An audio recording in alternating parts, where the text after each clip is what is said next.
These two grown men had never seen the Simpsons. How the fuck's that even happen? They're two grown men on a mission now, so buckle up and just strap in. What if God was one of us? Just a slob like one of us. Just a stranger. These two grown men had never seen the Simpsons. It's America's barley basket. Welcome, everyone, to another episode of America's Barley Basket. I'm your host, Marlin Wells, alongside host Nathan Fulsabach. Hello, Nathan. Hello, Marlin. How are ya? You know, I bit my tongue earlier today, and I'm being a real prissy pants about it. I like mouth comfort. I'm not experiencing that now. I have an uncomfortable mouth. Yeah, you got that T-shirt that says mouth comfort. We're always wondering what that's about. Big proponent of dental hygiene, and I'm not going to apologize for it. I'm going to soldier through because, by God, the good fans of America's Barley Basket deserve our best, and I'm going to try my damnedest to give it to them. Attaboy. Look at you soldiering on. Yep. Did you get what we talking a tip? You get a side? You get a Got back the side. Got the side real good. Where it's like an audible puncture, because apparently some of my fucking molars are also fangs. Ugh, yeah. Buddy. Yeah, that's it ain't good. One. That'll be a week-long process. Mm-hmm. You're going to keep biting it, because that's how that always happens. That's how, because it gets all swole. Mm-hmm. It's going to be right there. Perfect biting. Ugh. I'm not usually a tongue biter. I'm way more often a cheek biter, an inner cheek biter, which is also no good because you're gnawing that for a week too. And it morphs into a canker sore. I've been there before, brother. Good times. Mm-hmm. Well, outside of mouth health, I think we made it through holidays. We did it. You know, happy whatever it is everyone celebrates. Mm-hmm. Hope you enjoyed yourselves, ate some food, didn't get no row-row. Got shooty hoops are back. Oh, my God. Nathan, as of this recording, which is Sunday evening on the 27th, both the Celtics and the Lakers are 1-1. Mm-hmm. So we're dead heat right now, you and I. Celtics need to get healthy. They got some problems, but hopefully it's problems that'll be fixed when they get healthy. We'll see. Lakers played real well on Christmas Day, not so much on the first game. Oh, yeah. Who did they lose to in that game? The Clippers? Yeah, it was the Clippers. The B team Lakers. I don't need you talking shit. I came into this being like, we got no beef because we're both 1-1, but no. They're not the B team anymore. I guess they're owned by a bazillionaire Microsoft guy, so they fucking probably got more money than the Lakers do now. The team I am most afraid of, even though they're on the other side of the country, is Brooklyn. Brooklyn looks real good. They looked good. Holy shit. Kevin Durant is so fucking good at basketball. Mm-hmm. He's real good at it. Kyrie Irving. Durant is so good at fucking defense. That's he was fucking living rent-free in Jason Tatum's head in that Christmas fucking game, man. He had him shook. He's because he's 7'1" and he's a small forward. You think he still lists himself at 6'10", which is cute. Hasn't been 6'10" since he was 17. Yeah. You see him stand next to guys that are 7 foot tall. He's as tall, if not fucking taller. Mm-hmm. Just like Kevin Garnett was 6'13" is always the joke because 6'13". He never wanted to list himself as 7 foot because he never wanted to play center. I was about to ask, what would even be the advantage of lying about your height? Kevin McHale did the same thing too. He never wanted coaches to expect him to play center. Oh, well, I mean, that's the way to do it. Because back in those days, you just took such a fucking beating because basketball was fucking more of a wrestling than anything else back then. More of a grappling sport. Yeah, more of a combat sport, yeah. Remember when they used to have basketball games in cages? Yeah. I remember the Brian Grant, who played a long time in the NBA, showed his chest 3 days after playing against Shaq, and it looked like someone had just been hitting him across the chest with a fence post for an afternoon. It was just mismatch of bruises from getting hit with elbows and stuff. It's Jesus Christ. Well, he was probably in Shaq's way. He shouldn't have done that. Shaq had things to do. The nerve. Play defense on me. What's wrong with you? I won't utter a foul word against Mr. O'Neill. Dr. O'Neill, honorary doctorate. A Renaissance man, that Shaq. Yeah, he is. Good at a little of everything. Yeah. Except free throws. Yeah. Yes. Never a free throw man. I like to think that there has to be, right, that there are people out there born of a certain age and of a certain persuasion who aren't sports fans but love his movie work, right? That just know Shaq as an actor. Like, they're just super into Steel and Blue Chips. Yeah. Was Shazam the only... Because, like, Steel isn't meant for kids, right? Or is it? It's totally a kid's movie, yeah. Is it really? Okay, okay. See, I'm just old enough that, like, I was too old to watch Kazam or to enjoy it, you know? I was probably like 13, 14, where you're like, I'm an adult, you know? Like if you're like 8, you're like, fucking give me some more Kazam. Nathan, I think that you're never too old to enjoy Kazam. I think you could enjoy Kazam today. Maybe I'll have to look into that. Wait, have you never seen Kazam? Oh, never have, no. Oh, buddy. I have never seen Blue Chips. How is that possible? Buddy, what is you of all people? Nick Nolte? The only... Larry fucking Bird. Larry fucking Bird? Yeah. I've also never seen Space Jam, which also, I believe, features a Larry Bird cameo. Yep. Man, we need to get you educated. Between school and work... and trying to consume 4 to 7 cases of Busch Light every week. I didn't have a lot of time for movies in my teen years. Yeah, I guess not. Shit. The schedule was packed. I saw Kazam in a theater in Dickinson, North Dakota, and then immediately went out and bought a Sugar Ray CD, which is the most 90s sentence anyone could say. It is very 90s, and I am here for it. I think the only Shaq movie I think I've ever seen, Freddy Got Fingered. He has a very small role in it. Barely in it, yep. Yeah. Same with one of those scary movies he's in. I think it's 4. Good call. Real briefly. Yep. Yeah, Steel you can skip. Steel's a real piece of shit. Yeah. It's not a piece of quality filmmaking like Kazam. Yeah. Where he plays a rapping genie trapped in a boombox. That old trope. So are we talking Floored or are we talking 1459 for the Sugar Ray album? Floored, I believe. With Fly. Yep. Yeah. I don't think 1459 was out at that point. Okay, yeah. Holy. You listen to the other cuts on those early Sugar Ray albums, like Floored, they were kind of trying to be some kind of, I don't even know what they were. They were very loud, very metally. Yeah.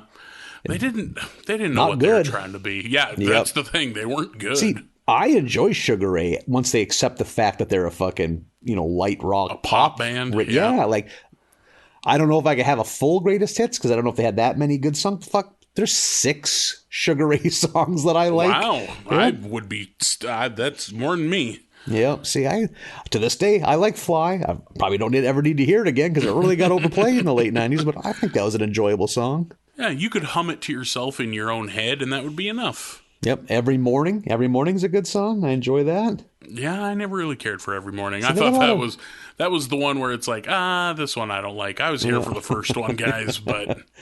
maybe you should have just been a one-hit wonder band. Mm-hmm. They are to me. It's Fly, and that's it. It all ended after that. Yeah, everything ends after Fly. Nathan, we, speaking of things that were buck wild popular in the 90s, we have Simpsons to be discussing. Oh, yes. Sometimes we do discuss them on this podcast. Good point. When we get to it. Yeah. We're in season 7 right now. Up to episode 14. Really still in the good stuff. We're having lots of fun here. Still in the meat. Episode 14 is Scenes from the Class Struggle in Springfield. The Simpsons need a new TV, It's broken because Grandpa does some Grandpa shit.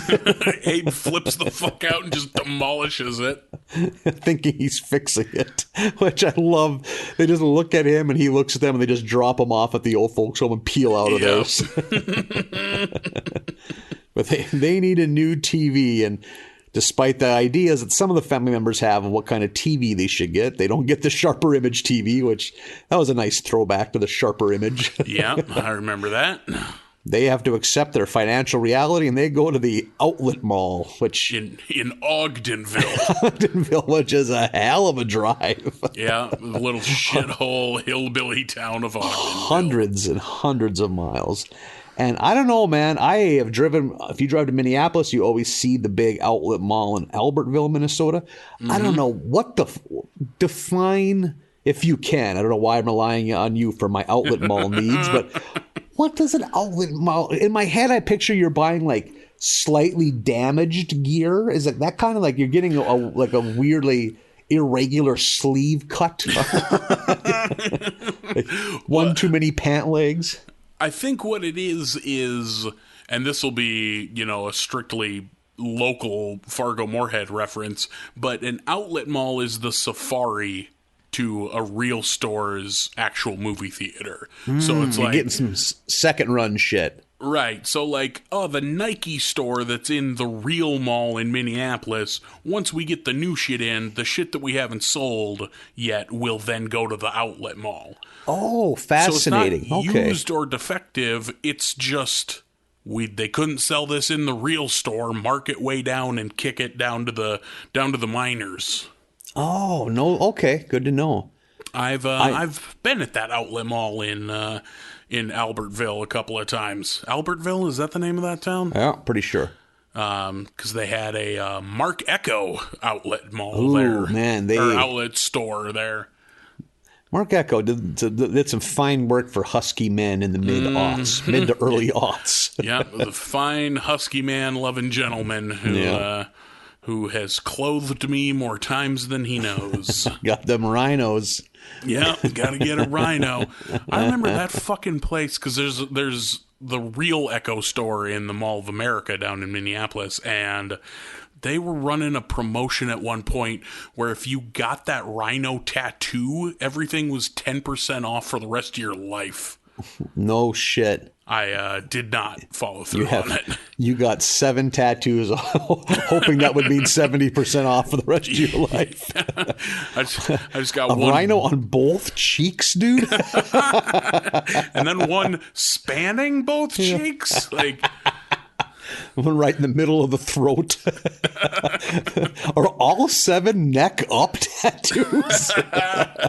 One behind each ear. Yeah. One on the side of my head. If I shave my head, it gets revealed. You're shaving your head prize in a shopping mall parking lot because it's time to go buy some new fucking jean shorts. Or cargo shorts. I don't think Mark Echo, he'd be more of a cargo short man. I bet you could find a jean short at an Echo store. Maybe. Do you remember Carl Kanai? I own a pair of Carl Kanai jeans. I fucking love them, man. No idea.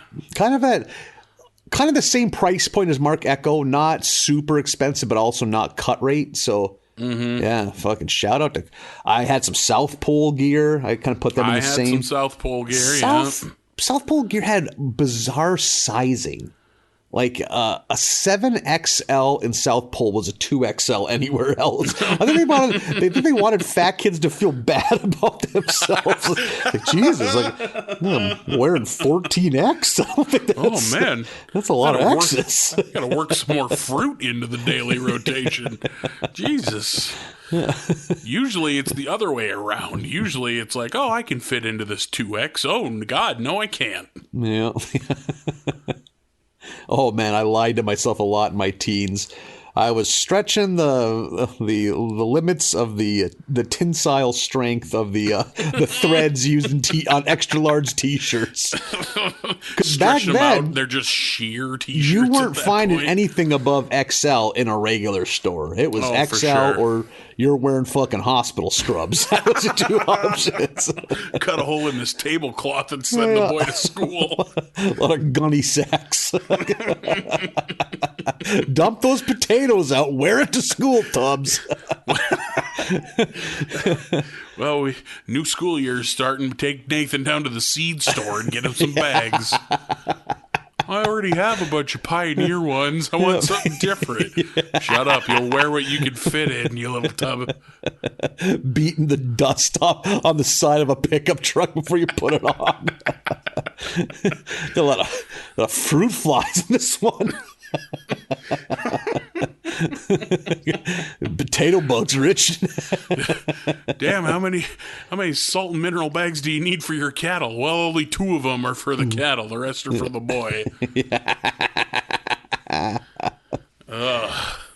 So they're looking for TVs, and Marge stumbles upon a fancy Chanel suit, I believe, like a kind of a skirt / suit coat combo. It's very fetching, and the price is absurd. It's like $2,200 marked down to $99. Lisa convinces her to splurge on herself because she never does, so she gets the nice fancy outfit, and someone sees her at the Quickie Mart. That's some fancy lady that she grew up with, and the fancy lady invites her to the country club.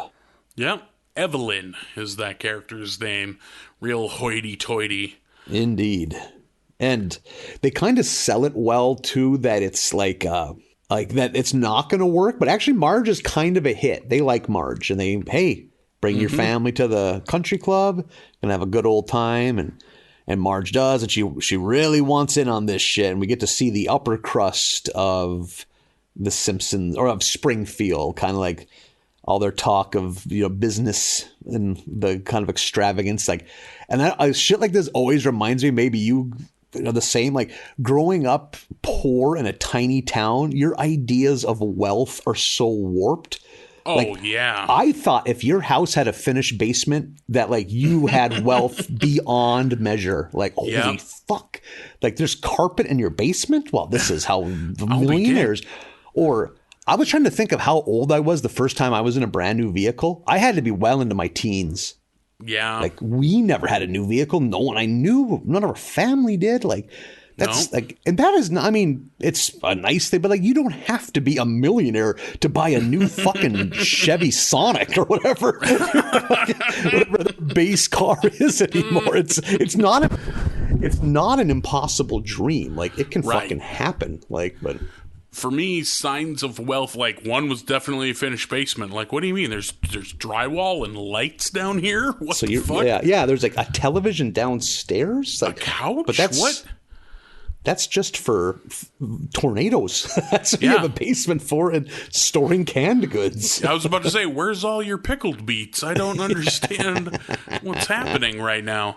And if you had a fridge with ice and water in the door, like it may as well been made of gold. If you had a fridge with ice water in it. Fuck, I grew up in a home heated with coal. If you had gas heat, you were fucking rich to me.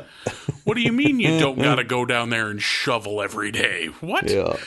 What do you mean you don't cough black? Or the same thing too, just growing up so rural, like we're looking at like the college stuff, like, oh, what's your major going to be? And there's a list of 1,000 different majors. I only knew what 50 of them even meant. No one in my town was a financial advisor. What does that even mean? Statistics analytic. What? Yeah, I don't. So what, like, you go to school to be a teacher or a doctor, maybe a lawyer. Yeah, it's like the only careers you know come from like a kindergartner's Yeah, book. exactly. Doctor, teacher, farmer, mechanic, astronaut. Like you also know a couple that you see on TV. Yeah, pro wrestler. Yeah. I guess someone has to run the TV station to give the weather. Financial advisor? Is that like a fancy mechanic? I don't know. I don't know. So is that what the lady at the drive-in at the bank does? Is she like? Is that what she went to school for? Air traffic controller. The only controller you know is a Nintendo controller. Yeah. Just so much of that stuff is just so out of your, like you don't even know concept of what it even means. Like, yeah, I still don't. I don't think. Yeah. Like, I bet there's still careers you could throw at me, and I could maybe narrow them down to a certain window of the world, but definitely not going to peg them down. Yeah, I have a couple friends that have jobs that they have told me at least 20 times what they do, and I got to ask every time we hang out because it goes in one ear and out the other because the words don't even match up in my head. Well, that sounds like something you get paid decent for. I don't know what any of it means, but... I feel like a lot of that for me is in the financial world where it's like, totally. I'm in hedge fund analytics. Yeah. Sure. All right. You may as well be a fucking bricklayer. I don't know what that means. Yep. Like, what the fuck do hedgehogs need with money? I don't understand. I appreciate you helping them out. They are little and kind of helpless. I guess Sonic always lost all his rings whenever he got hit. Do you make sure he doesn't do that? Oh, you pick up rings. I see. Oh, yes. You're a ring man. Trying to keep in the conversation like, oh, yes. Mm-hmm. Yes, of course. And where is Tails in all of this? Oh, gotta watch out for Knuckles. As you pour a martini all down the front of your face. Oh, that wasn't my mouth. Pardon me. Right on your cheek. I don't think they're going to let me back into that golf course. God. And while living this extravagant life, Homer discovers he's a naturally gifted golfer to the point where Mr. Burns sees evidence of this, and apparently Mr. Burns is a scratch golfer himself. And he challenges Homer to a competition, and so he's kind of found his little niche in the country club life. And Bart is kind of like whatever about it, but Lisa is kind of like. She smells a rat. She doesn't like these people, but she is intoxicated by the horses. Yep, that was such a fucking good joke when she's talking to Bart like, these vapid people and they don't know the value of, and a horse goes running by in the background and she like turns and watches it and only gets a couple words out. Like, they don't understand. And then the horse is gone. She dives right back into it. Yeah, well, you throw a horse at Lisa. I love that horses and the teen idol named Corey are her like kryptonite. Yeah, she's all these principles, but she's helpless to those two things. Yeah, helpless to the ponies. Yeah. And that kind of keeps going. And Marge is really struggling to kind of keep the charade alive that they're an upper crust family. She has to keep altering that Chanel suit, changing it into other things. And it's just Lisa kind of points it out. Marge is very stressed and is like, just tells Lisa to buzz off pretty much. Mm-hmm. And then meanwhile, Homer is in the battle of his life in this golf match with Mr. Burns. And there's a great joke where he hits Krusty in the head with a golf ball. And then while he leaves, he steps on Krusty's head. With his golf cleats. With his cleats on. And all you hear from Krusty is, I knew my kind wasn't welcome here. Like, holy shit. It's like, I forgot that Krusty's Jewish. Like, oh, boy, I hope he means clowns. Because country clubs do not have the best track record with with equality of any kind. Gender equality, racial equality, whatever you want. They are not very good.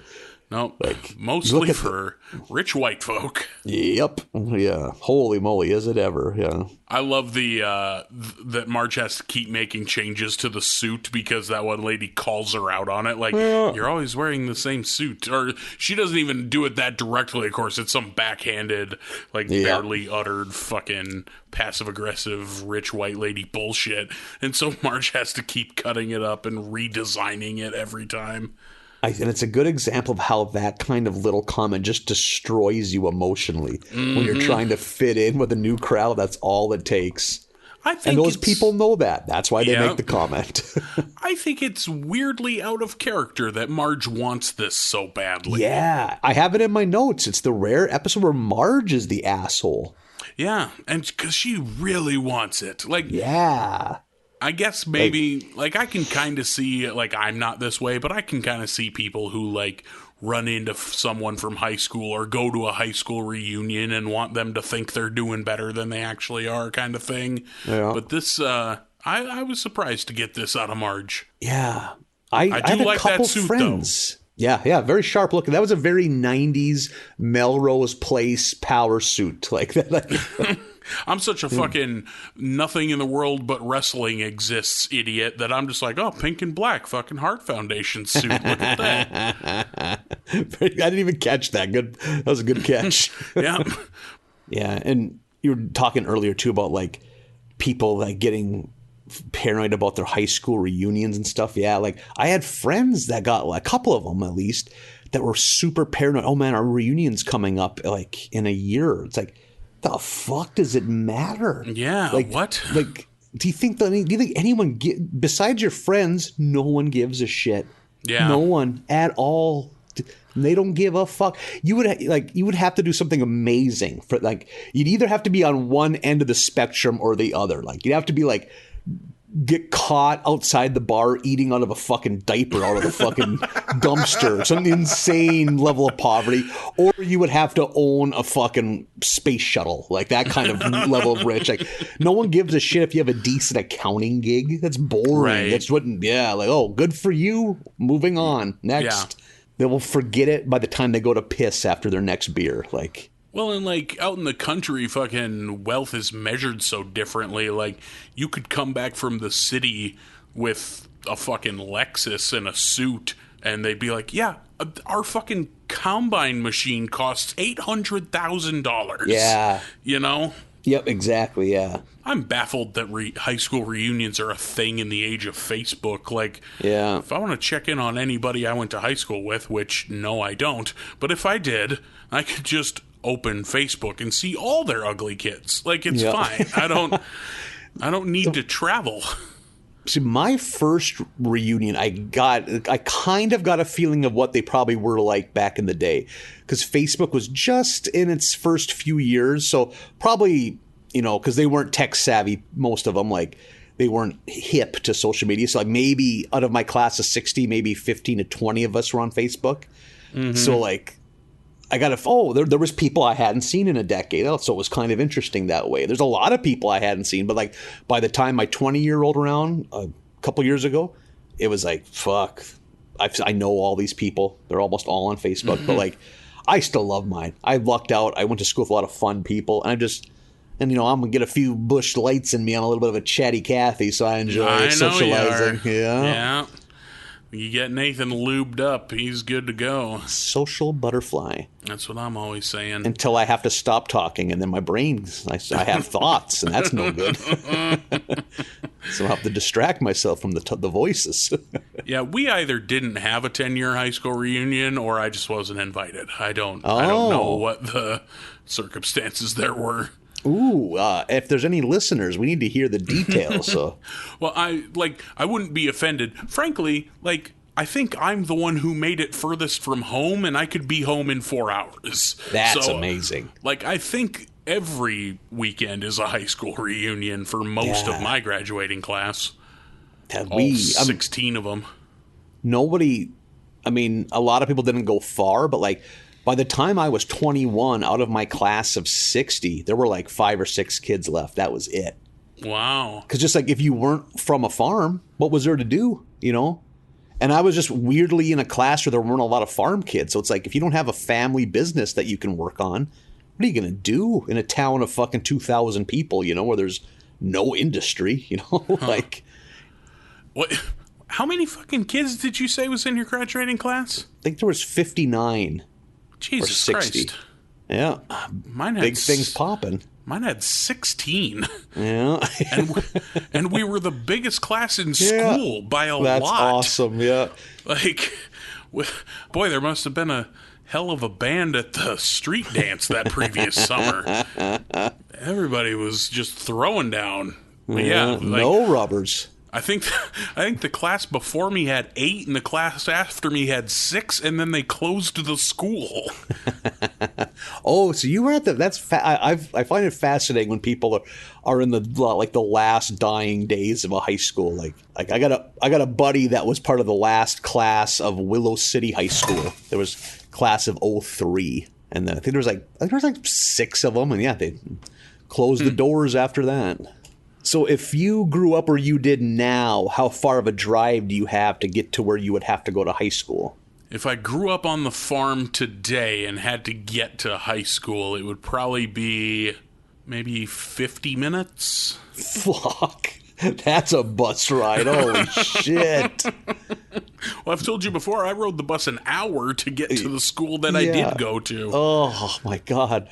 Got your alarm set at 3:45 like you own a bakery.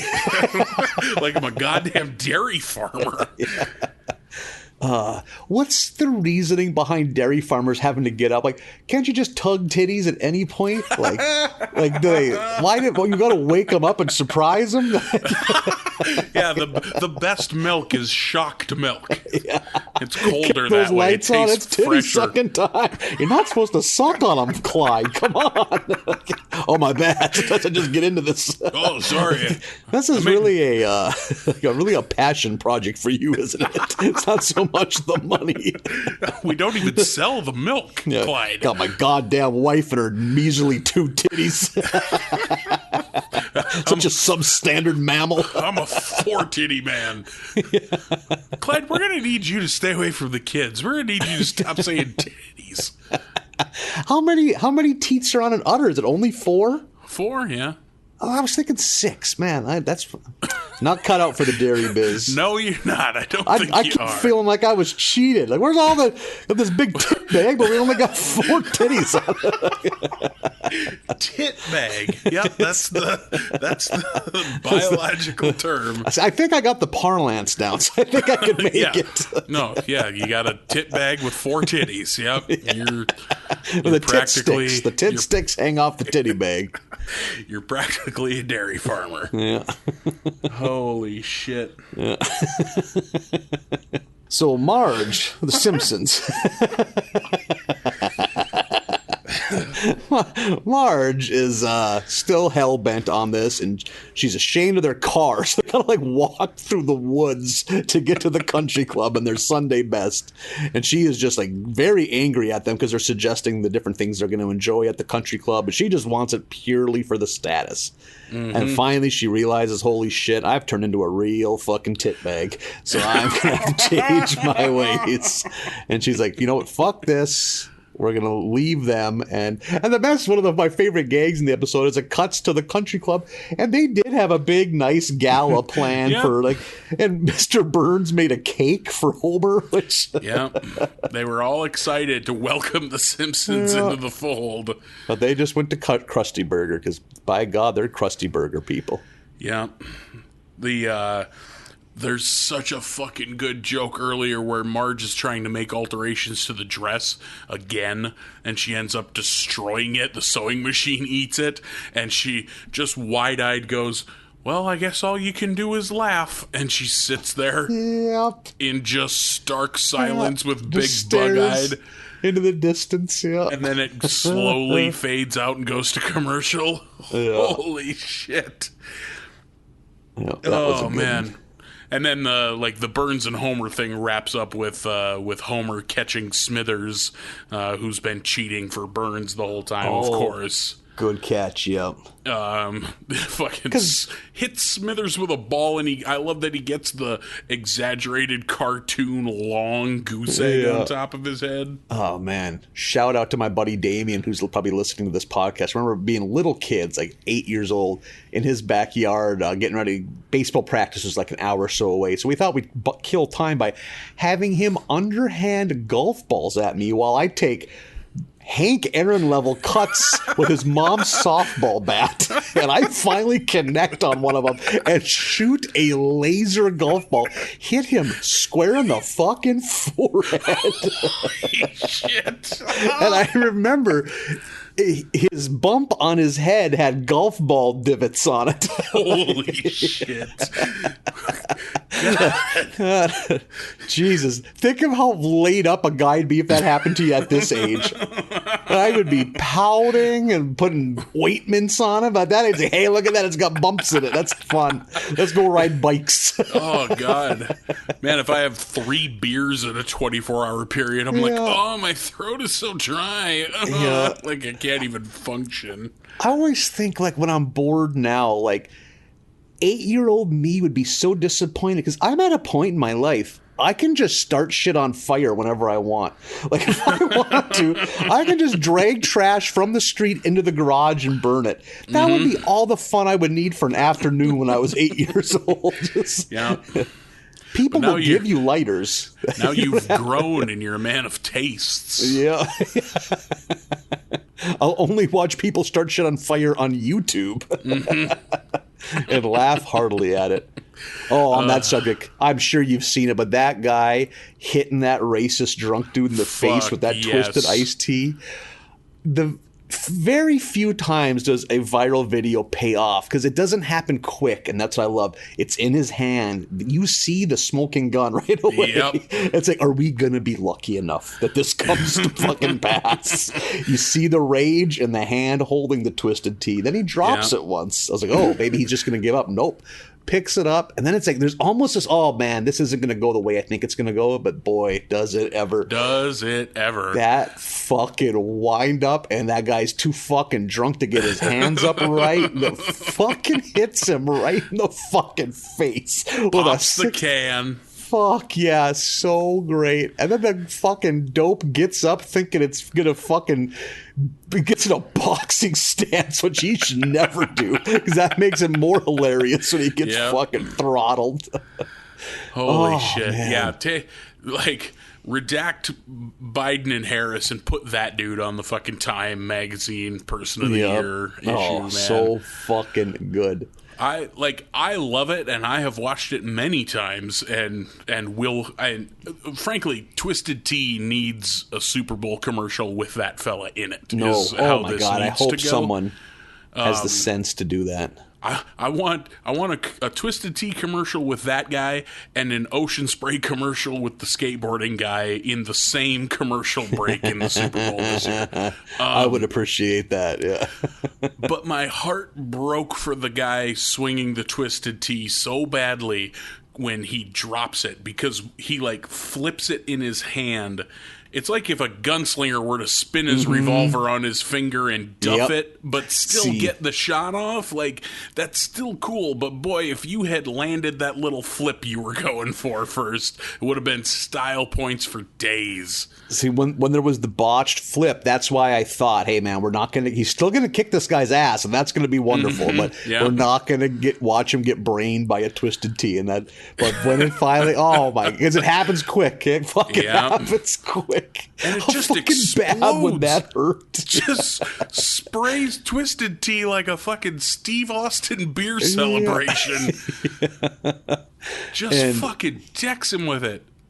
And he got his hits. I wish he would have got a couple more maybe, but man, those first few, when he got him on the ground, that was some violent head jerking action with those first couple punches. That guy was not taught to tuck his chin, man. He's begging to get knocked out. Oh, man.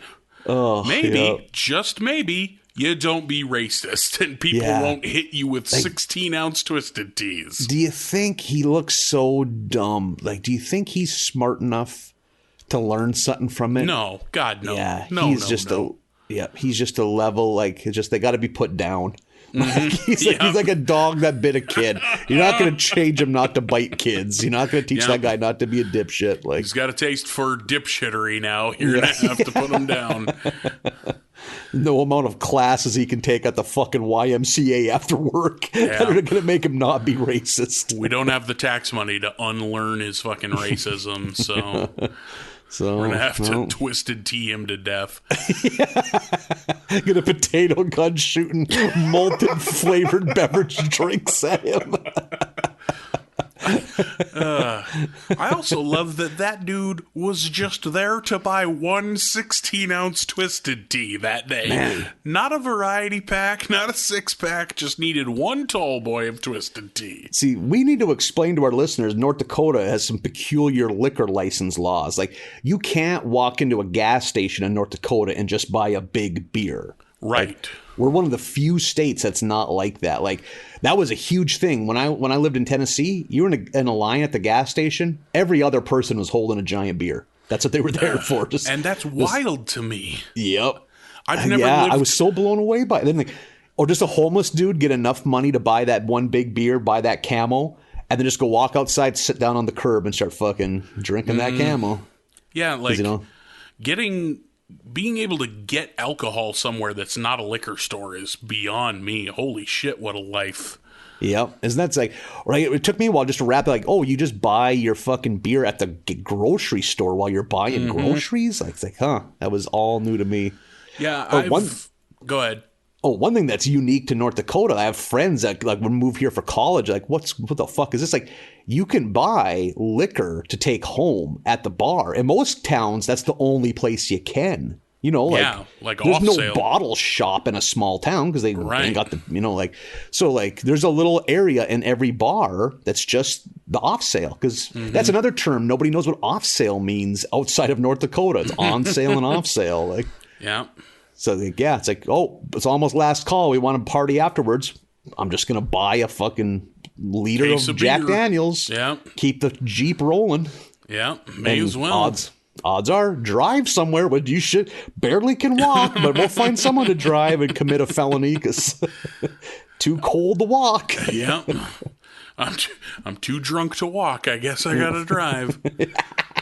That math adds up in my alcohol-addled mind right now. Yeah. I've never lived in a place where you could like get a big beer anywhere you wanted. So I've never had it with any manner of regularity. But I went to Hong Kong a couple years ago, and in Hong Kong, like convenience stores will sell you tall beers. Like there's a cooler full of tall boys, and not only can you get a tall boy, but you can drink it out on the street. Oh, it was fascinating. Magical. Like, so what we would do, we would walk around Hong Kong at night and you'd swing into a 7-Eleven and fucking every third building is a 7-Eleven. So you'd walk into this little like bodega size 7-Eleven, little narrow, long 7-Eleven.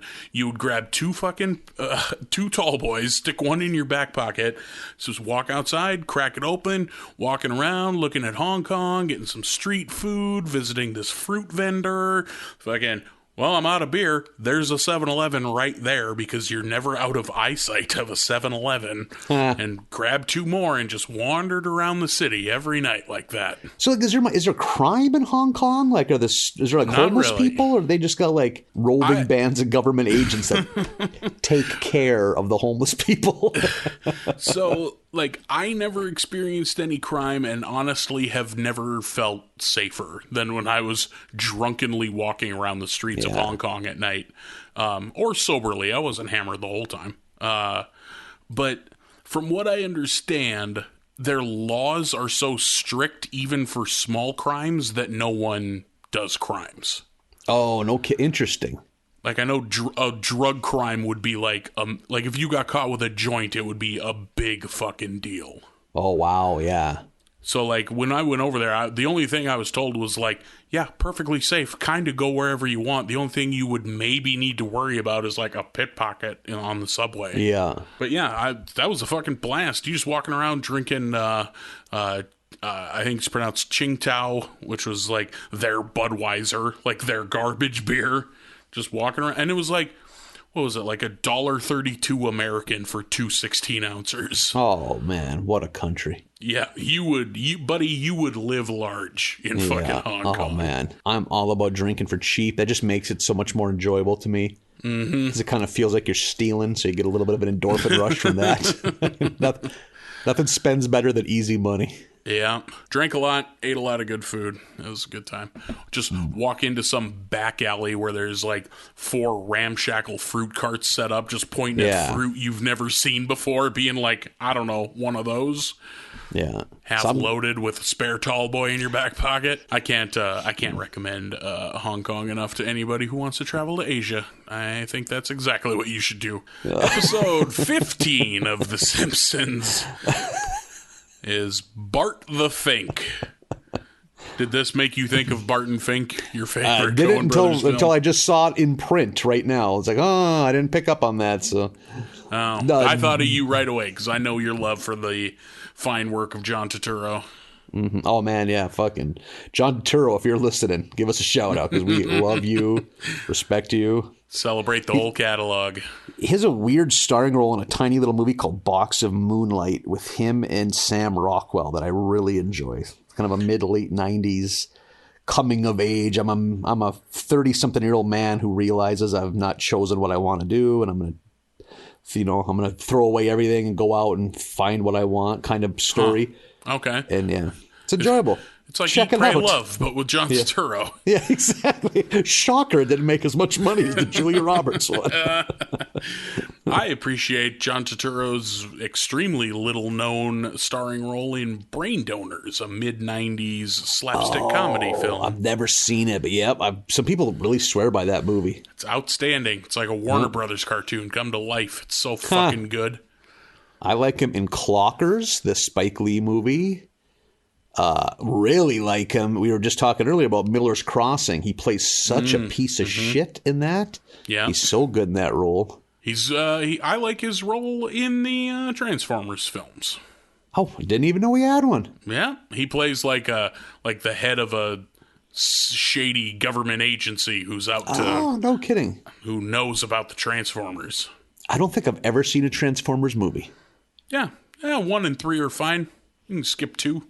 I always find it fascinating in franchises when they get better later on. Because usually it's almost like it just 1 or 2 could be good. It just goes downhill. But fucking Fast and the Furious are a good example of that caught an amazing second wind. Yeah, their low point was like 2 to 4, and then came up. Like everything. And I almost think 4's been good. Wonderful. Yeah, like 4. I don't like 4, but 4 is important from a story perspective. Oh, you know okay, I mean? Good. Yeah. Like everything that comes after it kind of needs 4 to happen, even if it's not right the most around entertaining one.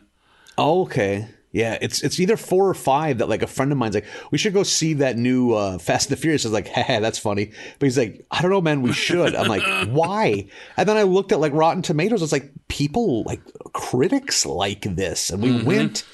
I mean, it's not like, holy shit, that changes the way I see the world, but fucking hour and a half of a lot of fun. Yeah. Cars blowing up, cars driving fast. Big dumb popcorn movies. Yep. I love them when they're done good. Yeah. So episode 15, so Homer's great aunt dies and leaves them a sum of money, a nice inheritance, if they can spend the night in a haunted house, which they do without incident. Yeah, it's so great. I've never slept so well in my life as they're coming out of the house. I love when Homer is in the lawyer's office and he's like, though his great aunt's will's getting read and he's like weeping, but he's also letting out little woo-hoos too. That's such a good gag. Well, she's left you with a sum of money, and he's just yeah, he's so good. Yeah. Little woo-hoos. Unfortunately, the inheritance is only $100 each. $100 for everyone in the family. They take the kids down to the bank to put their money in the bank rather than go spend it. That's a very, very 20th century thing to do with kids. Do you think they even bother pushing the sham of savings accounts on little kids anymore? Probably. Who else is going to fall for it? An adult? That's a very good point. A grown adult? As a kid, like, oh my God, if I put money in the savings account, I'll make interest. Interest is gone. If you like the flip side of having low interest on house loans is the fact that savings accounts are pointless now. It's like, oh, I have 10 grand and I made 7 cents this year. Great. Yeah. I can't savings count that many account zeros. Interests it's not real anymore. Yeah, which when I was a kid, it kind of was, but also then, your house loan was at 15% interest, Yeah, it's a pointless thing now. They even make the joke here after Lisa opens the saving account. She's like, in a year, my $100 will be $100.23 or something like that. It's like, yeah, that's how it works. That's about it. Bart, on the other hand, opened a checking account, and now he's out here writing checks. So great. Do you remember your first checking account? Did you have I was weirdly old because I was a complete hillbilly. It was Tuesday. I was paying bills with money orders into my early 20s because I don't need a checking account. At the goddamn CVS getting money orders at 3 a.m. because the bills are due. Just get a checking account, you fucking lunatic. I have friends who are my age in their mid to late 30s still doing that shit. I gotta go to Walmart and cash a check. What's wrong with you? No kidding. Yeah. Holy shit. I don't feel so bad now. I forget that. Gotta pay rent with a money order. No. Yeah. Get it. Yeah. No shit. I'm mad at any place that won't let me pay rent online. What the fuck? I get it if it's a mom and pop, just their grandma's house they're renting to you. But if you're a fucking giant fucking leasing corporation, be an evil leasing corporation and get online. I, as of just a year and a half ago, was writing rent checks and dropping them in the box. Oh, no. Yeah. I've been lucky and I've lived in places. And then when I had my house, that was the bank will happily do a direct rip your money out of your checking account. Yep. They make it very easy because they don't want you to they want that money as quick as they can. Yeah. Yeah. If you're just doing a transfer from your checking account to your mortgage payment, they're fine with your money never leaving their doors ever. They love it, actually. Big fans. Bart writes Milhouse like $1 million check and post dates it for 2025, so he can't cash it until then, which is funny. He writes one of the bullies a check to stop beating him up, and he's like, "Okay, no problem. As soon as the check clears, I'll let you go." And he's just dragging him around by his ankle. The episode really kicks off when he, in an attempt to trick Krusty into giving him his autograph, he writes Krusty a 25-cent check and slips it into his pocket, knowing that there's no way Krusty isn't going to cash that. And then when Bart gets his checks back, because that used to be a thing, if you'll remember, with your checks, you used to write a check, send it to whoever, and then when it came back through the bank, you'd get it back. I don't think that's still a thing anymore. No, it's all just a printing of it. Yeah. Yeah, and and then that way, he'll have Krusty's autograph on the back of the check where he endorsed it. But Krusty has stamped it with an illegal tax shelter account from the Cayman Islands. Cayman Islands, yeah. And as a result of that, Krusty is arrested for tax evasion, all because of Bart. So they get Krusty, he's busted for taxes, and the IRS is going to garnish his wages 75% for, I think they say, 10 years. And Krusty's like, I don't plan on living that long. Oh, better make it 90 for the next 2 years. They auction off all of his things on pennies on the dollar. Yeah, they auction off all the stuff in his house. They take over Krusty Burger. Yeah, IRS Burger. Yeah. There's a great gag at the auction when it's up next, Krusty's bed, and Moe's 50 cents sold, and he gets up and goes to bed. Good night, everybody. Good night, Moe. In the middle of this auction inside the house. Yep, going to bed in the new Betty bot. Did that auction scene, I know it's not quite the type of auctions that you frequent, but did that get your auction boner wiggle a little bit? Not really. I would need to have seen the merch. If I could have had a table full of knickknacks and garbage that should be thrown away, but we'll see if someone will bid on it. Yeah, man, nice. They're just gonna throw away that pile of Sport magazine. I'll give a buck. I'll give a buck. Nice. The musty giant box of old newspapers. Fuck, I gotta give a buck. You never know what's in there. A nice 8-foot folding table full of trash before you head over to the chuck wagon for a burger. Oh, man, there's no better barbecue, like the sandwich, what we call a barbecue, some people call Sloppy Joe, than the ones you'll get on a fucking food cart thing at an auction sale. Those ladies know how to make fucking barbecue meat. God damn it, a fucking Sloppy Joe for them is the shit. I can't believe are you a barbecue person or a Sloppy Joe person? No, we're barbecue people. Man, what the fuck? That's a Sloppy Joe. If you say come over to my house for barbecue and I get over there and it's not pulled pork and barbecue ribs, I'm gonna be pissed. Well, you better watch your step then. I'll throw out a phantom barbecue invitation at the blink of an eye. I think we can both comfortably agree on the one unforgivable crime is calling it a slush burger. Yes, I was just about to say, at least you're not a slush burger person. Yeah, a slush burger involves ice. Yeah, or something it sounds cold. Gross. Yeah, I don't want a slush burger. That does not sound tasty at all. Yeah. It sounds like you spilled a snow cone, and that's what you're giving me. I'm not interested in that. Man. I don't know if it's a hot take. I think it's going to offend you. I am not a fan of a Sloppy Joe. It is not my bag. Like, I'll eat it. I'm not going to throw it on the ground. Oh, see, yeah. I'd say 75% of Sloppy Joes are pretty forgettable. But, man, I love when they get the formula right. I like a good Sloppy Joe. Man, there's something about it. Like, if I'm handed a Sloppy Joe, it's just like, oh, you ruined what could have been a nice hamburger. Oh, no. See, I think they have their place. I mean, give me 10 meal choices. 7 of them are going to be burgers, but I'll take 3 Sloppy Joes in that 10 meal stretch. I understand why they're popular for like big group settings and church events and auction sales, because you can just dump it all in a fucking slow roaster and leave it sit all day. So I get that it has its place. I'm just not a huge fan. I'm not a fan of cheese on them, which is a phrase I don't say often.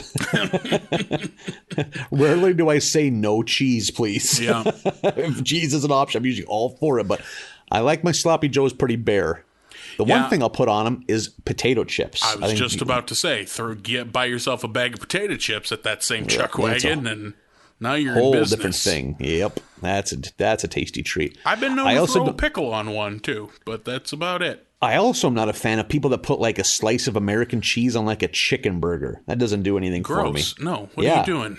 And I've been at a couple restaurants where they ask and almost just like, oh yeah, you do want cheese, right? Like no, nuh-uh. No, nope. Why? Same thing with a fish wish. I want just lettuce, mayo, maybe a tomato slice on my fish wish. You keep a fucking tomato slice away from me. I'm not a... Oh, no. How about on a burger? No, I'm not a raw tomato person outside of salsa. I'll eat tomatoes like apples. I fucking love them. That's disgusting. I would say, though, if we objectively look at it, eating tomatoes is not even on the top 100 list of the most disgusting things we consume on a regular basis. I just got that back guy knows cream cheese is a condiment, right? Shouldn't just be eating it like a fucking snack bar. I had a foil-wrapped gas station cheeseburger less than 6 hours ago, so nice. I'm not above anything. Man, shout out to Pugsley's. Fuck, they had a good microwave sandwich. A good double cheeseburger from Pugsley's at a gas station. Mm-hmm. Good vending machine sandwich. Yeah. They had the formula figured out. Oh, man. They had a good taco grinder, too.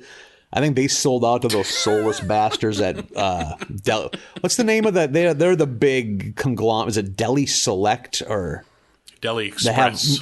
Deli Express. Thank you. Yeah, I think Pugsley's caved to the Deli Express machine. Boy, you thought that we were asking a lot of listeners last week talking about Street Fighter.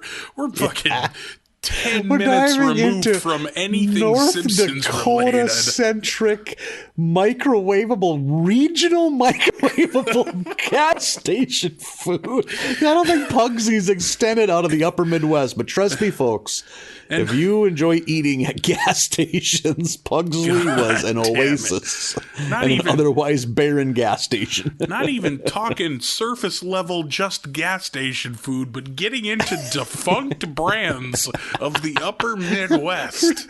Region-specific defunct microwave sandwiches. Jesus Christ. That's what you come here for. I can sense it, dear listeners. I'm on the same wavelength. You're like, oh, interesting. I'll make some notes. Yeah. See if I can do a little deep dive into the Pugsley Corporation. Someone's... Based out of Devil's Lake, North Dakota, if you're interested. No, they're not. Pugsley Co. Pugsley HQ is in Devil's Lake, a town that smells like boiled trash about 2 months out of the year. From the Pugsleys, no doubt. Well, it could have been runoff from the Pugsley, but I think a lot of it's like dead shit in Devil's Lake. The wind catches the rot, and it just covers the city in like a carrion smell. I bet they don't tell you about when you're looking at buying a cabin. Nope, probably not. All the death foam comes at the top of the water. Wind catches it right. No one thinks about, it's nice here. It's weird that it has no natural outlet. Yeah, nothing dead can ever leave it. Yeah. Oh, good times. So after the auction of all of his stuff, Krusty is destitute. A good visual of Krusty sitting on the curb drinking a beer out of a paper bag. Always a big fan of a beer in a paper bag. Yep. I forget what the context is, but Superintendent Chalmers is bringing Skinner's mom back from a date. Which is all right. Yeah. First time we've seen her in a while, by the way. Mm-hmm. And I feel like the first time we've seen her like as the shrill curmudgeonly Skinner's mom that I seem to know just via reputation. Krusty is flying around in his plane, the I'm on a rolla gay, which I thought was a fantastic plane pun. So he's being sad and taking his plane all around and seemingly crashes into the side of a mountain and is pronounced dead. Yep. Body just burned up. No one crash was so bad, didn't even find Krusty's body. We're at Krusty's funeral where they're dedicating a new statue, and it's a big statue of his terrifying laughing face, and it says, I'll see you soon, kids. Yeah. Oh. Terrifying. I love the little sight gag that Kermit the Frog is in the front row at the funeral, too. Oh, shit, I didn't even see that. Yep. Good catch. Everyone else is a human, then a tiny Kermit the Frog. I mean, I think we're supposed to assume he's real. He's like a real living thing. Yeah, not just a Muppet. Yeah. And I love the Bob Newhart appearance at the funeral. I don't know shit about Bob Newhart, so I sat through that whole thing being like, this is funny that it's awkward, but that's all, you know? And I think that his delivery, well, that was him doing his own voice, and that's what his kind of, he had like a real soft, almost stammering kind of like, he was like the befuddled straight man in a lot of his like kind of comedy and stuff. So, and with his sitcoms too, he was never the source of the comedy. It was the zany people around him. So, yeah. Yeah, it was amusing because he stands up there just like, I didn't even, really know Krusty. I guess I saw him on TV a couple times. Real, like, soft-spoken and awkward. Mm-hmm. One of the more baller endings of a sitcom ever is the final episode of Newhart, where for 7 or 8 seasons, it's Bob Newhart running a ski lodge in Vermont and with his wife, and then all the wacky people that help run the ski lodge. Were you probably too young to remember Newhart, I'm guessing? I never saw the show, but I know the ending that you're talking about. Man, people have had 32 years. I don't think it's a spoiler alert at this point. Spoiler alert for a show from the 70s. Yeah, he wakes up in bed with his wife from the previous sitcom he was on 15 years prior. And it's like, what's wrong? It's like, I had the craziest dream. I owned a ski lodge in Vermont. There's these 3 crazy brothers. And it's like, oh, that's fun, hon. You go back to bed. Yeah. Fucking show's done. Great ending. Yeah. And which is great for that one, like the first time. And then ever since, like, it's been anytime there's it was all a dream ending, I'm like, man, fuck this. Yeah. There was like an NBC, it was like St. Elsewhere, like a hospital type drama. I think they fucking had an ending where it's like the whole show was just in the mind of this like imaginative like 7-year-old autistic kid looking at like a hospital in a snow globe or something. Yeah, Isn't that one? You're right. Yeah. Yep. Man, So it's been some done, TV shows don't know how to end. Like Yeah. The Sopranos, that was a fucking awful ending, a notoriously awful ending. I didn't dislike it as much as some people did. The Maybe it's because majority I was of kind of people ready hated for it. Yeah. Because I'd already heard people bitching about it by the time I got around to watching that show. I'm going to keep steering you this way. The ending to The Shield is perfect. You won't regret your 7 seasons rolling with Michael Chiklis. I enjoyed the final episode of Cheers. I thought was well done. I don't remember the details, but as a kid, I remember loving the final episode ever of Night Court, a kind of slept-on sitcom from NBC in the 80s and 90s. Just because it was a real wacky show. What's that? It's coming back. They just announced that they're firing up Night Court again. No kidding. Yeah, and not like as a, it's Night Court, but it's all new people. Like, it's a continuation. Well, Jesus, Harry Anderson's dead. He was the judge. John Larroquette's still around. Yeah, John Larroquette. I'm sure Marcy Post, or whatever her name was, she's still there. I'm trying to think. Bull, the bailiff. Yeah, so I guess I think put enough of it together. You got more Night Court to look forward to, buddy. Yeah. See, Night Court's a weird show to bring back because one thing I thought about the charm of Night Court is that I think it was supposed to be New York City, and it was just the insanity of the people that would be getting arrested for crimes. Like, that's where a lot of the gags came from. It was like, what are you in here for? I was riding bike with no pants on. Oh, that's crazy. It's but it's like New York is so, clean and like not colorful because it's only rich people now, Yeah. Also, societally, I don't think I would even blink at a man riding bike with no pants on. Yeah. I think it would take more to shock us now. Yeah, we've really come a long way with what we'll accept on a man on a bike. At least he's getting a light cardio workout in. Yeah, well, good for him. Yeah, at least he's not spewing CO2 into the environment. Good for him. It doesn't matter that he's also got his dick out. And it seems to be the main reason he's doing this. Bart is taking this Krusty thing awfully hard. And then he seems to start seeing Krusty here and there around town. And this quest to find Krusty, because he's certain he's still alive, finds him at the docks, where he finds Krusty, who has given up, faked his own death, given up the show life, and is now an underwater salvager where he salvages scrap metal out in the sun. But the kids talk him into coming back, like, don't you miss it? You miss being better than everybody instead of some schlub. And he swims back to shore, tells them they're right. His boat explodes, having faked that man's death, and gonna collect on the life insurance to pay off the tax man, and back to being Krusty. Yeah. And there's we kind of get the sea captain gets featured somewhat in this episode. Yeah. We kind of, I think it's like season 4 or 5. We get a lot of sea captain, which I enjoy. So he's way more sporadic now, but we finally get some sea captain, and we get the fucking oddity that is Handsome Pete. Handsome Pete, man, is something else. I'm kind of uncomfortable with him. Got a real frozen grin. Got a real carnival vibe to him. Yeah, Was he I don't think he blinks. Accordion?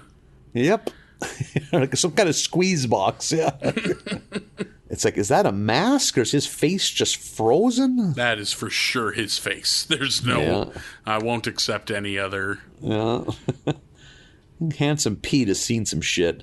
Mm-hmm. I do also like that Handsome Pete is on the list of people that have written bad checks at a place he presumably works at. At the place he works, yeah. Or maybe he's more like an independent contractor. Oh, maybe that's it.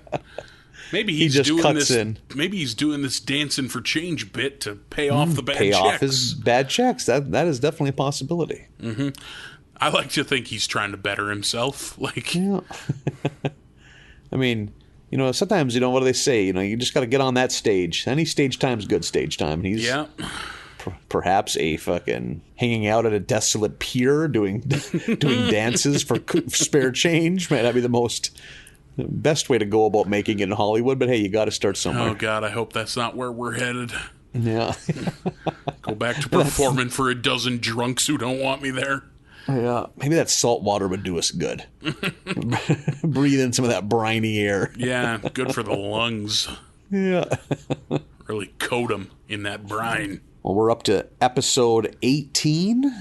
Lisa, 16? 16, just like I said. 16. Get it together. Yeah.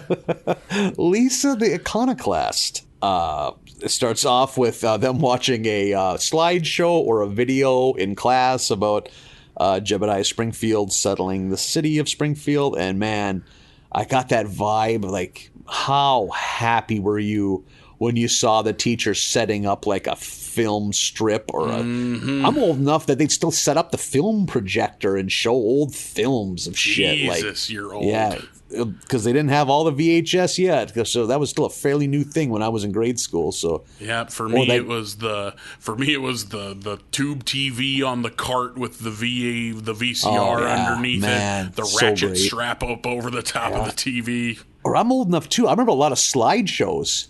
Just like there'd be like a tape playing with a slide, then there'd be a ding, and then the teacher'd hit the button, a new slide would come up, and there'd be a recording. Yep. I remember being a kid, and I had some books that were where it's like you put in a cassette tape, and it reads the book to you and dings when you're supposed to turn the page. Yep, like I remember those too. Read. Yeah, I had some of those. Man, I loved that. It just meant okay. Pressure's off. Yep. I ain't got to do shit. The lights are going to be dimmed. I can nod off for a while if I want. Just gonna. The rest of this hour is fucking cake. Yeah, I'm just gonna hang out. Yeah. Get a freebie. I had a friend that was a TA, so he taught like intro to English, and someone finally had to have a talk with him because he realized, I can just show videos and movies all day and not have to teach. So it's like, here's what we're going to watch. This is someone explaining the things I should be explaining to you, but they're much better at it, so enjoy. Here we go. Well, if whoever is on this VHS is a better teacher than he is, maybe he ought not be teaching. Yeah, I always thought that was a smart move. You just He's applaud accepting his faults. You applaud his maverick qualities. Yeah, I can picture him the whole time. He was probably discreetly picking stems and seeds out of a bag of shitty weed he bought. After like the first month, he didn't even hide it behind his desk. He just spread it out on top of the desk, rolling a joint on top of his desk calendar. I need to meet a new guy. This weed is fucking shit. This is garbage. Kids, you see this? Yeah. Look at that pile of stems. I, for one, laughed so hard at a bit in this newsreel that I had to rewind it and watch it a second time, talking about the Springfield and the people who would go on to found the town misinterpreted something they read in the Bible and were on their way to go find New Sodom. New Sodom, yeah. Holy shit. I was howling. That was a good gag, definitely. So this Springfield is just ripe with Jebediah fever, and all the kids have to write a research essay about Jebediah Springfield. And of course, Lisa, the overachiever she is, goes to the public library, not the public library, like the little museum they have dedicated to Jebediah. Yeah. And is it in a flute or what? A fife. A fife. You were Inside close. a fife is a note that Jebediah wrote revealing his actual sinister background as a pirate named Hans Sprungfeld, who tried to murder George Washington in his own home. Just really nice. And of course, Lisa wants to get the word out there that they've been getting lied to this whole time. And the side story about during this whole time is, Springfield has got Jebediah fever. They're going to have a big parade. And Homer really wants to be the town crier because he likes hollering and he likes ringing a bell. And he basically bullies Flanders out of the gig. And he becomes a town crier. And I thought it was just a nice touch that in this episode, Homer's kind of the good guy. Like Homer believes Lisa. And like, usually I'm always late on your ideas and you're usually always right. I want to be on the ground floor on this one. So he was really helping her get the word out. And of course, no one wants to believe that Jebediah is a piece of shit, even though that had to be Donald Sutherland doing that voice. Does that sound right? Yeah. Even looks like Donald Sutherland. Yeah. And he doesn't want to believe it. And he's like, nope, you're wrong. You're wrong. You're not allowed in here again. And but Lisa is undeterred. She wants to get the word out of there. And there's a good gag to it, just like showing all the things of Jebediah's life that they have there. And they showed his chamber pot. You start thinking about that is wild, man. I'm going to take a fucking just screaming hot shit inches away from bed. And then just go right back to bed like it's not sitting there. Fucking 3 feet from your fucking bed is a pot of festering human waste. Like, fuck, they had it tough back then, man. I don't want to ever, Well, I mean, first of all, they threw it out the window then. Jeez, that's how you get a fucking coyote problem. Because that's going to attract all sorts of little animals. And the coyotes are going to eat the little animals. And B, I want to point out that you, last week on this very show, were advocating for people to do the very same thing with an ice cream bucket. So don't act like you're above chamber pots all the time. I think that's mostly just gout related. Maybe even gaming hard. You just can't be bothered to go to the bathroom. You can't press pause during that multiplayer shit. It's for dire times. It's not an everyday thing. Okay. I'm just glad it isn't. Every once you're gonna have to shit in bed every once in a while if you're an adult in America. That's part of growing up. Because you can't go to the doctor. To quote Mark Hoppus of Blink-182, so I guess this is growing up. Shitting in ice cream pails. You better be getting that 5-quart big old jug of vanilla because you're shitting in a fucking Breyers thing. There ain't a whole lot of room for error on that one.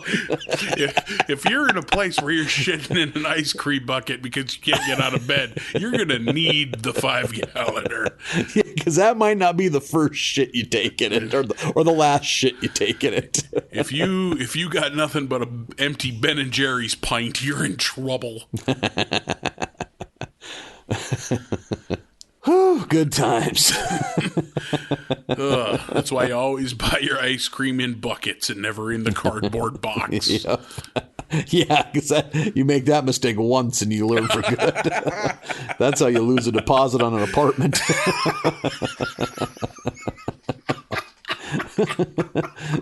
It's like the blood from... It's like the xenomorph blood from Aliens. It's burning down to the sub-basement. What are you eating? Just my eyes are burning.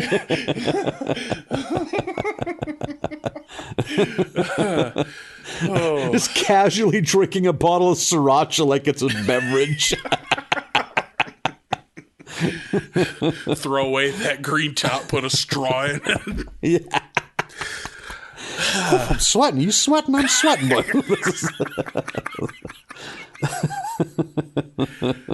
Oh, man.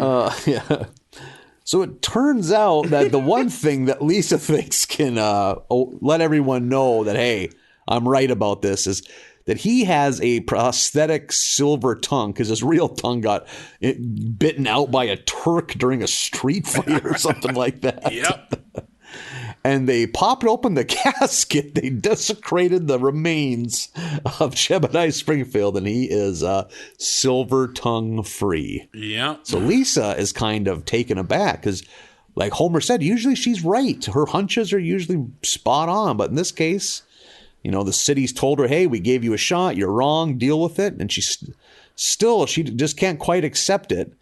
then she thinks about it. She's like, hey, we got to go shake down the old man at the museum. And turns out he knew the truth. That goddamn coward. He knew the truth the whole time. It turned out that silver tongue. When they tried to open the casket. He had a diorama built of cowboys in a shootout. One of them was actually the silver tongue. Yeah, which I thought was a nice touch. Hiding in plain sight for no reason. Yeah. None of that made any sense. Yeah. Strictly for a good gag. Yeah. After seeing Invasion of the Body Snatchers starring Donald Sutherland for the first time, like 2 months ago, this whole episode I wanted him to do the point and screech from the end of that movie, and just never got it. That's such a good point in that movie. That's a good movie, man. I haven't seen that since I was a teenager. I could stand to rewatch that. Man, that movie's fucking good.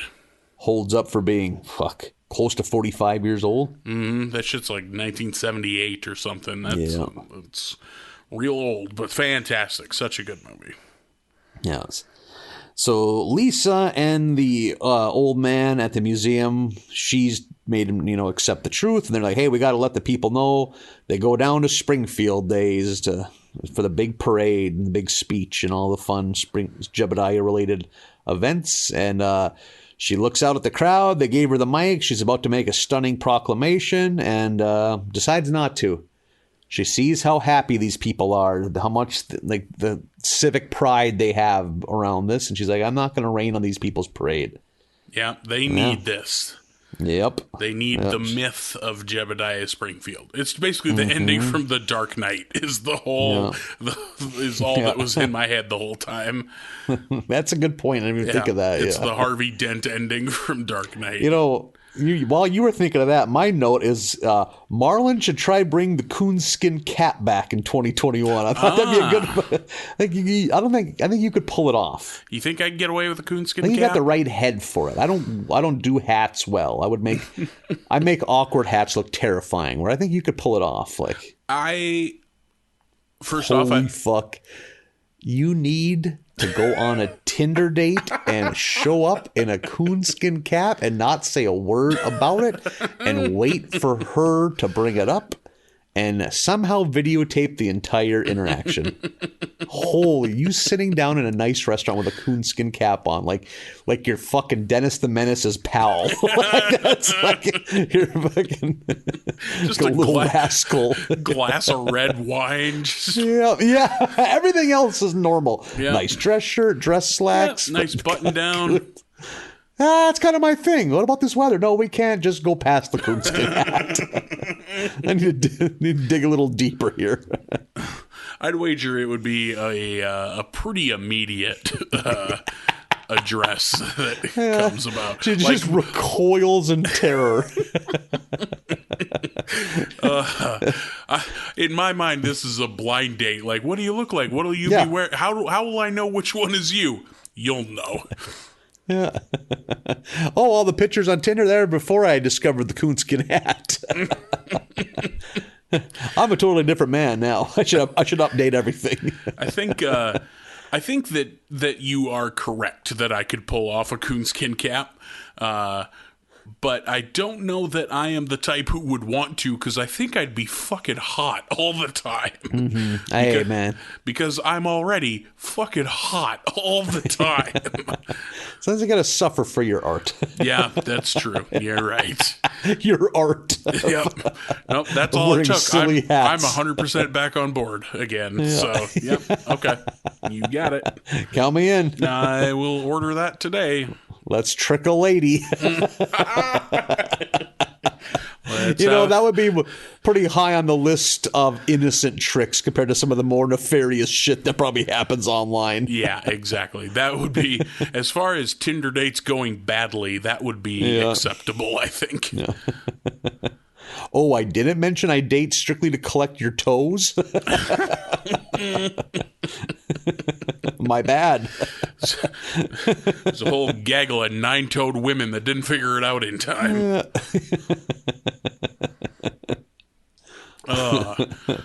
Episode 17 of season 7 of The Simpsons is Homer the Smithers, which is an awkward title that I had a hard time saying. Mm-hmm. Homer the Smithers. And don't we love a Smithers and Burns heavy episode? Yep. Oh, goodness, yeah. God knows I do. Starts off down at the racetrack. They're doing quarter-mile races as part of a Lance Murdoch benefit. Yeah, for his cirrhosis of the liver, yeah. Yep, to help Lance Murdoch pay for his alcoholism-related liver disease. How far did you have to drive to get to a dirt track? Was there one in the growing up, or is that a ways away? Like that specific? Like not an oval, but like a drag? Oh, no. Yeah, we can be specific. It can be any kind of racetrack. Huh. I'm going to say maybe Mandan, which would have been about an hour. Yeah. Like I've brought up before, we had a motocross track, but not a car racing track. Okay. Interesting. There might have been one kind of up in that New Salem region. Maybe Dickinson would have been slightly closer. I'm not sure, but I think it would probably be the Mandan trip. You guys lived a racing lifestyle up in your part of the state, didn't you? Yeah, there's a lot. Yeah, racing's a big deal. Like, yeah, I grew up 2 miles from a racetrack. So yeah. That sounds loud. That sounds awful. Yeah.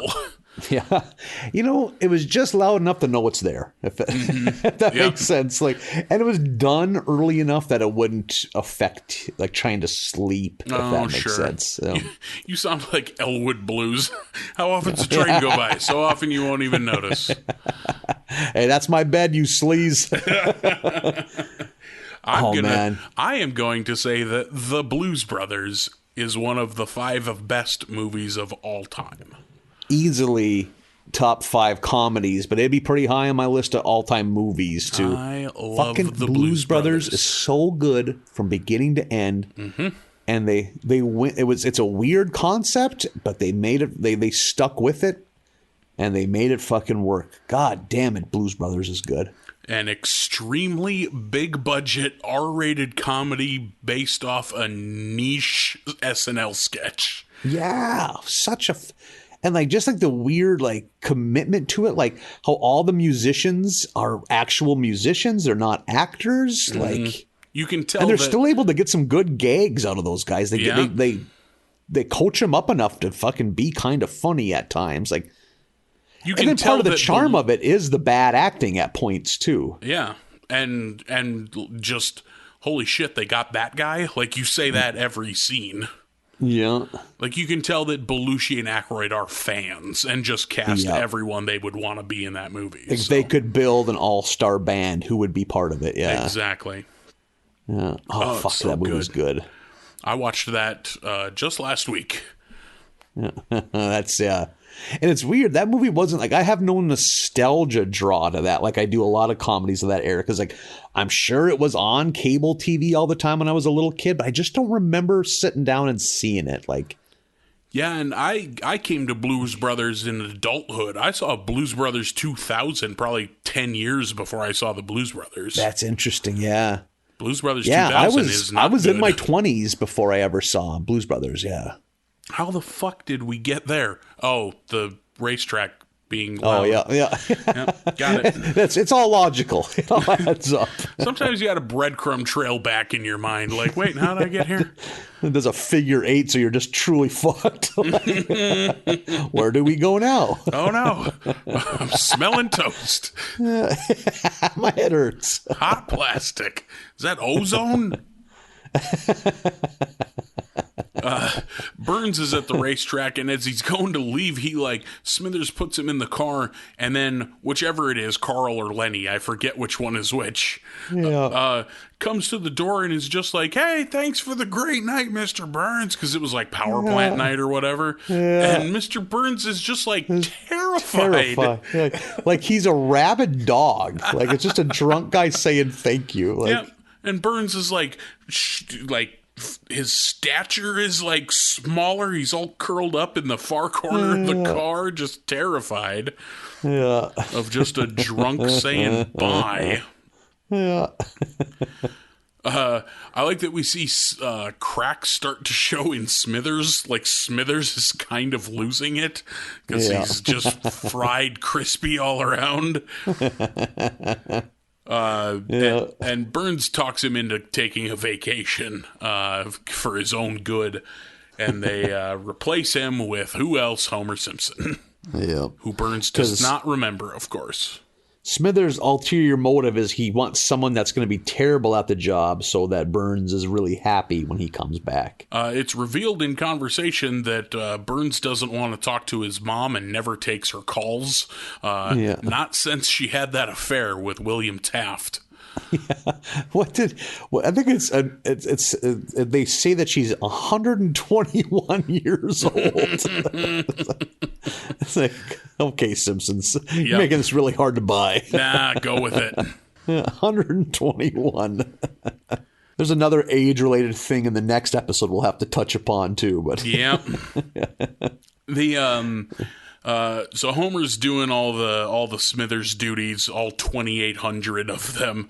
He makes him breakfast. There's a fucking great bit of him making breakfast where he just like jams 4 different breakfast foods onto a kebab and holds it over a fire, like a piece of toast and a piece of meat and just an egg, just through the shell and everything. Holy shit. Or a great scene too when he pours the milk into the cereal and the cereal bursts into flames. Yeah, like that's how inept Homer is in the kitchen. A gag I like too is when he's first starting this job, just to kind of show how demanding it is. His alarm goes off at 4:30, and Marge, Homer, it's 4:30. Little Rascals isn't on till 6. Such a great thing to set your alarm for. Yeah, and I love that to watch the Rascals before work. And I love that she's like, "Oh, poor homie, you're gonna do great. You just," and she falls asleep immediately. Yeah, which I liked. Because you would expect Marge to like spring out of bed and help him out, but no, Marge falls asleep. I like getting way off topic on Little Rascals here. What? Us? I was watching Turner Classic Movies, which is a channel I love, and they had like their end of the year, kind of like a little in memoriam commercial for all the people that have passed away in the film biz.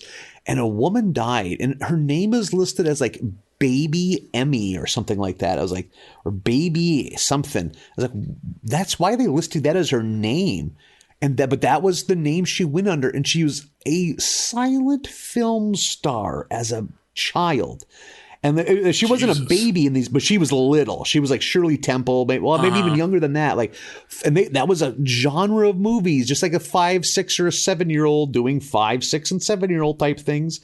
And she was like a literal movie star from like ages 5 to 9, and she's 102 years old. So like, she lived 95 more years. Like, think how wild. She had that insane childhood where she was a movie star. And then she turned, her nuts didn't drop. Whatever the female looked, her titties perked. It's like, oh, we don't want you. You are not Baby Emmy anymore. You're Lady. We don't like that. That makes us feel uncomfortable. So back to Oklahoma with you. And you just lived. What a fascinating fucking life that person lived. Like a silent film star.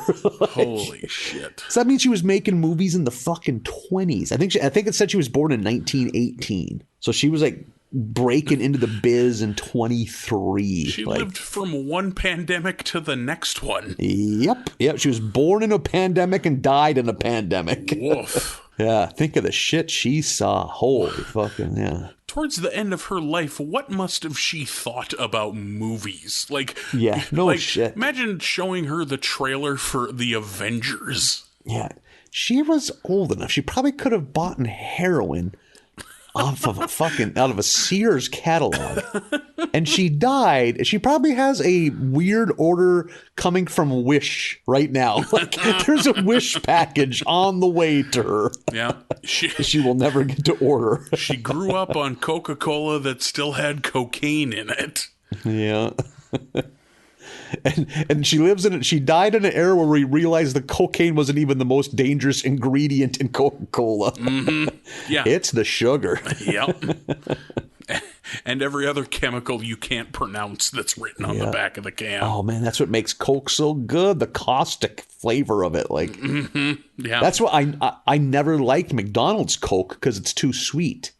If I wanted a Coke that's sweet, I just drink Pepsi. That's not what you drink Coke for. You drink it for the chemical fucking burn, the rush, baby. I would drink a Pepsi because Pepsi is better than Coke. I wouldn't bother with a Coke. Guess we're really wanting to end this podcast, aren't we? I'm a diesel Pepsi, but a Diet Coke, man. Oh, man. That's where I fall. Coke Classic. There's no reason for any other colas. While we're blazing ahead on soda talk here, stopped at a gas station on the way back home today and got myself a watermelon crush. And let me tell you, don't waste your fucking time. Ooh, watermelon. Man, that's a bold move from the people at Crush. Honestly, I was all for it. I was like, that sounds brilliant. It's to be fair, it was exactly what I thought it would be. It's like drinking a watermelon Jolly Rancher, but it turns out you think that you want a whole bottle of that, and you don't at all. You tire of it very quickly, I can imagine. 3 out of the 5 toes on one of my feet have turned black since I drank that. Jesus. I've never been a fruit-flavored soda man. I have not my jam. I never used to be, but in my old age, man, you give me a pineapple Fanta or a nice grape soda. Mm-hmm. Yep. I'm into it. What's a great orange soda is Faygo. Hell yeah, Faygo makes a great orange soda. Like the best. I've never wanted. The only time orange soda is one of the few diet sodas I like. An orange diet Sunkist, but a Faygo Diesel orange.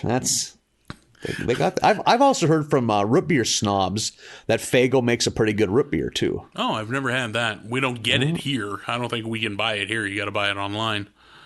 Yeah. Oh, Aldi. Doesn't Aldi have Faygo products? Oh, I don't know. I'll have to check. I ain't been to an Aldi in a while. They used to have them at a hardware store up on Main Avenue. Mm-hmm. Max Hardware. Yeah. You got all sorts of novelty sodas. You could get your ranch dressing soda. Yeah. You could get your buffalo wing soda. Yeah, the Gross Jones's ones that they do. Yeah. What's the market? I mean, how many of those can you sell in a year? I don't get it, but hey, I'm glad it's there. I'm glad it's there for dads to walk by and look at and go, huh, and just keep walking. Yeah, exactly. Ain't that something? Huh. Who would want that and just walks past it? Ain't that's crazy. Everyone, people got their weird shit, don't they? Well, off to look at just hoses. Hollering at their kid to get away from the pop cooler because we're here for screws. Yeah. A very important washer purchase needs to be made. Get away from the soda. No, you can't have any. We're here for screws, but I'll buy a length of chain if you keep it up. Yeah. And then I used to love the places that would have complimentary popcorn because a dad can't even say no to that. Like, Jesus Christ, they're offering it for free. We're going to turn down free food now. That's where we're at with your weird, insane attempts to build character, I guess. Why you act this way? You're going to pretend you don't want popcorn just to teach me something? Some lesson? Which I am not picking up on what this lesson could be. Because the lesson I'm taking is that's free popcorn. Yeah. Gonna have some. Yeah. Homer keeps failing at all these tasks that he's supposed to be doing for Mr. Burns, and Burns is just berating him, just running him up and down about what a useless piece of garbage he is, and Homer snaps and fucking decks Mr. Burns. Yeah, bravo, Homer. Yeah, he had enough. And the next time we see Mr. Burns, Homer comes into his office to tell him something, and Burns is cowering behind a plant in the corner. I didn't even notice him right away. It took me a second. He's just curled up behind this plant, like, no, and like is afraid to leave his office. Like he's doing the thing, looking under the door with a mirror to see if Homer's still there. Yeah.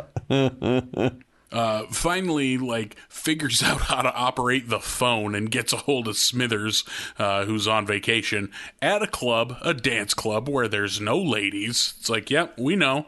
I do like, though, that Smithers seems to be enjoying himself. He gets kind of involuntarily caught up at the head of a conga line. Good for him.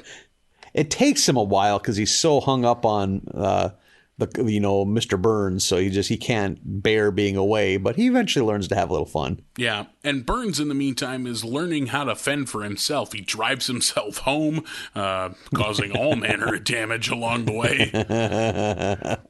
This is a great bit where he almost runs over Officer Wiggum, who then is like, good driving, Mr. Burns, waves at Mr. him. B.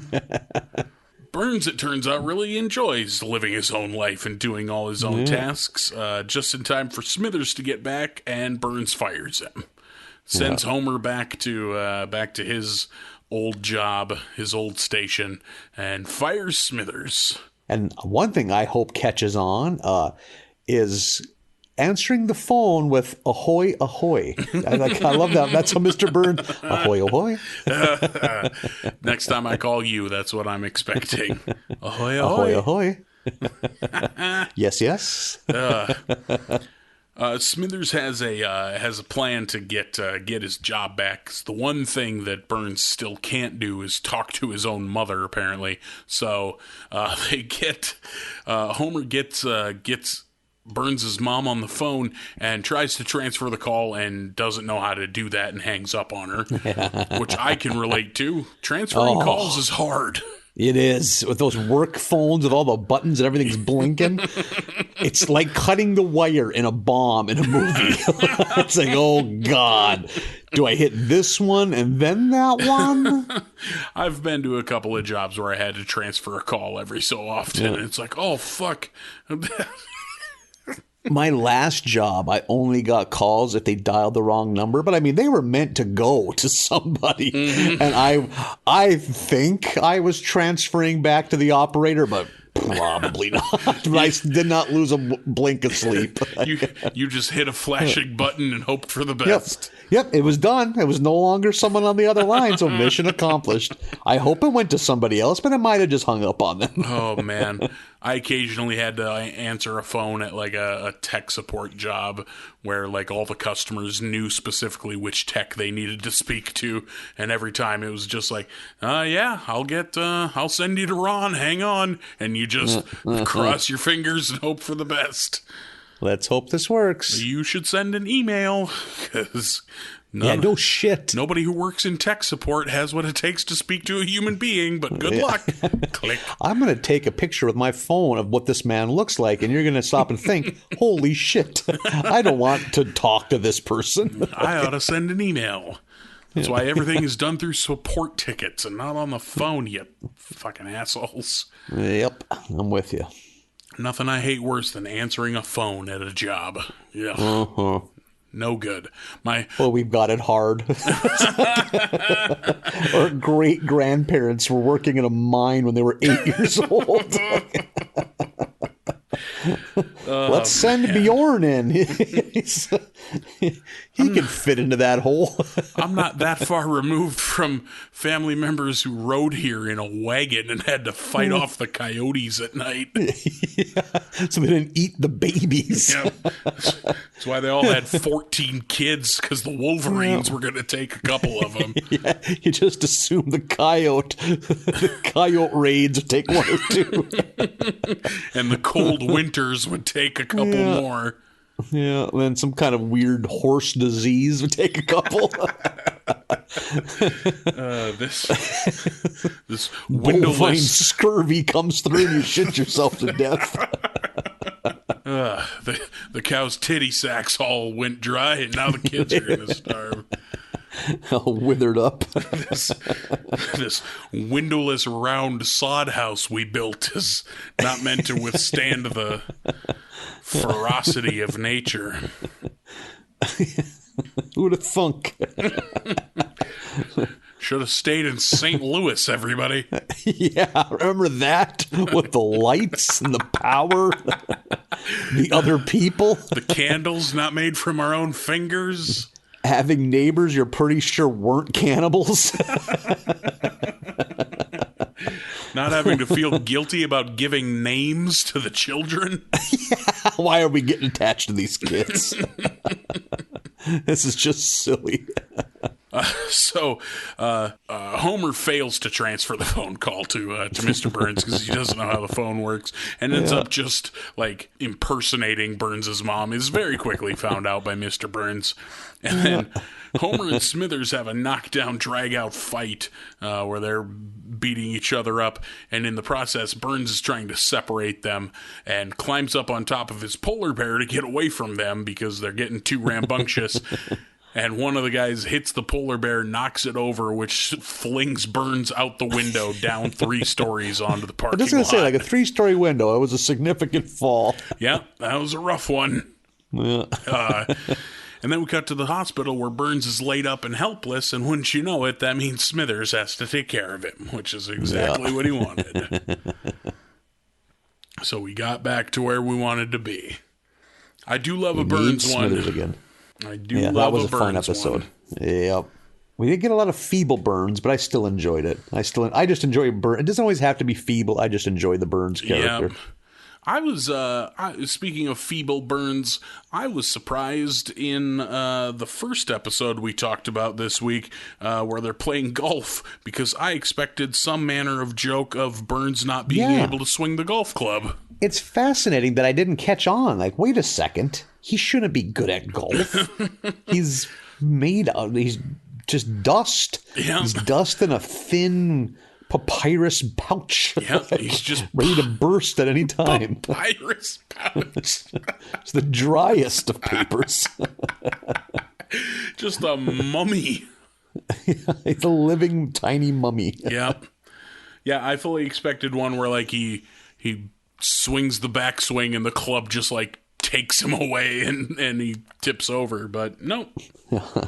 Nothing of the sort.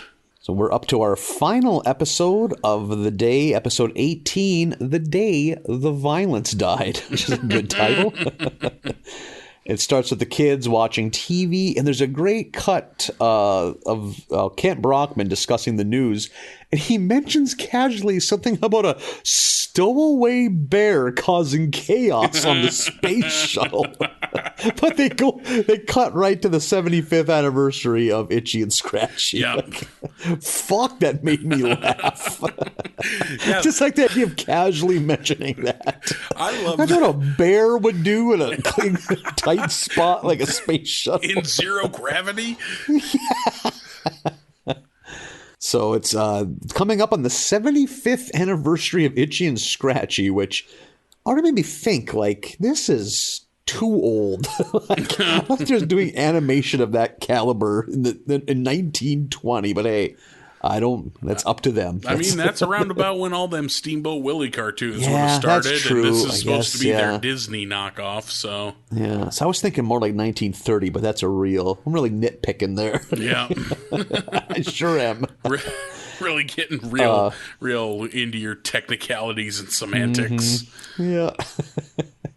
And they want to go sit out. They're going to do a big parade in town to celebrate the anniversary, and Lisa and Bart want to get out that night. I think they just leave the house at 11 p.m. when they're children and just assume that's okay. And of course, Marge's like, no, that ain't going to fly. And it turns out that she finds out what they want. She makes Homer go sit out on the street with them.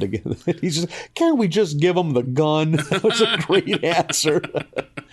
So they're the only ones on the street. And they notice the comic book shop is open, which was great. They're watching like a Fritz the Cat, R. Crumb, Itchy and Scratchy mashup. Yeah. So, like, which for animation nerds really enjoy. Fritz the Cat, yeah. Speaking my language. Mm-hmm. Oh, you're into Felix, you poser? Into Fritz? I like my cats that huff glue and fuck. Because I'm cool. Oh, man, you're a fucking geek. And Bart sees an animation cell that's really old of Itchy or I can never the mouse. Itchy. I can never keep him straight. Itchy's the mouse.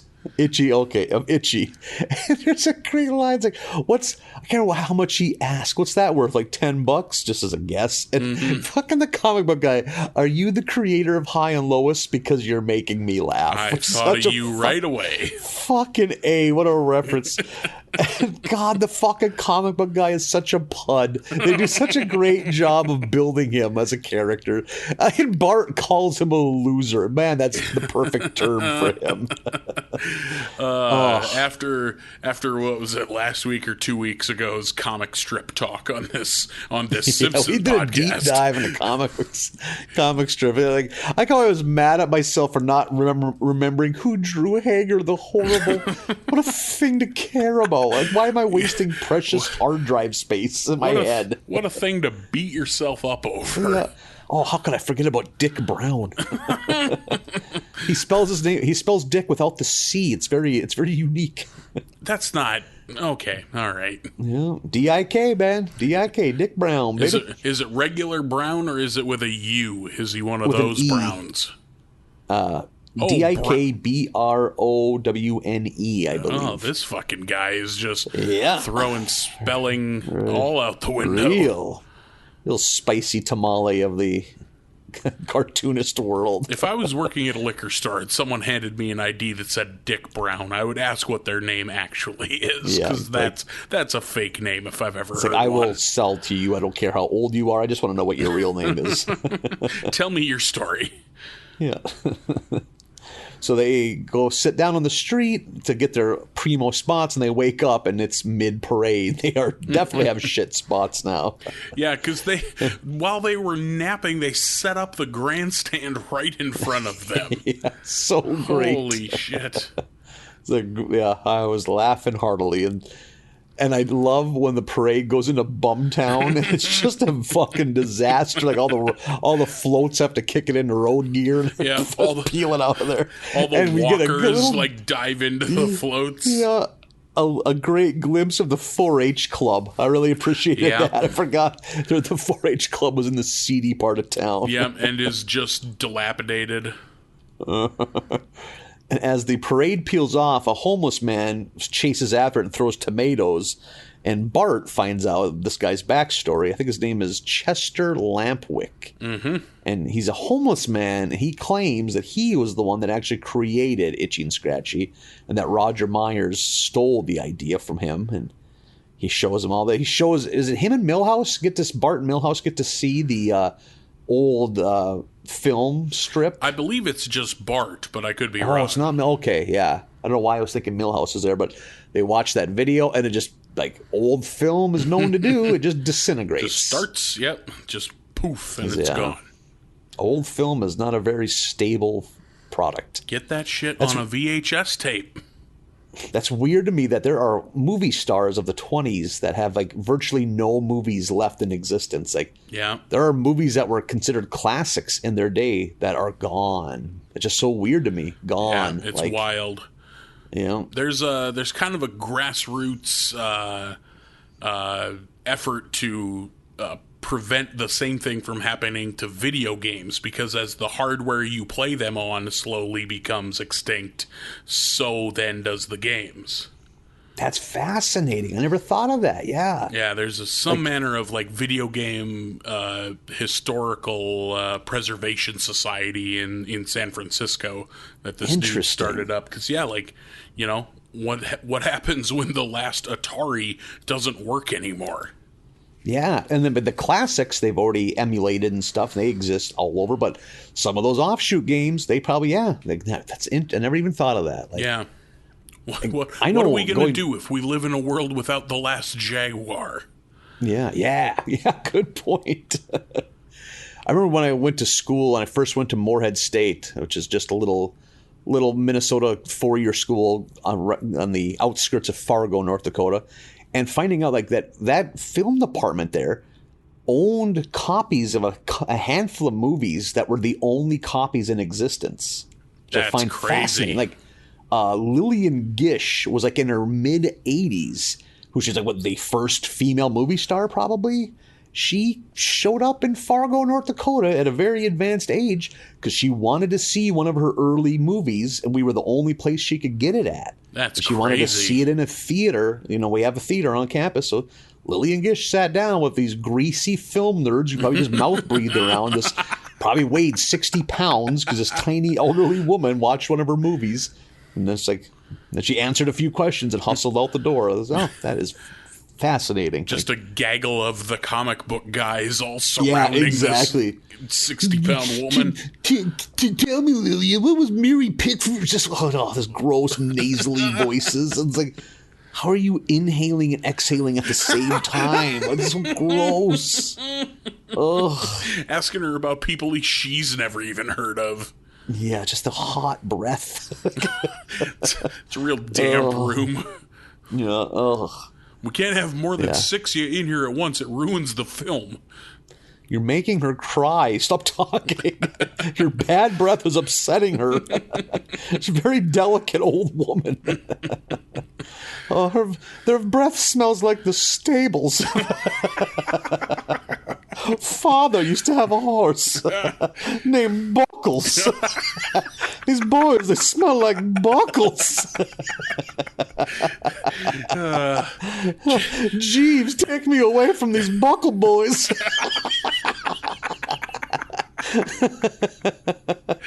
Oh, God. Chase these greasy neckbeards out of here so we can get her to the car. Yeah. Surrounded by these virgins that smell like Buckles.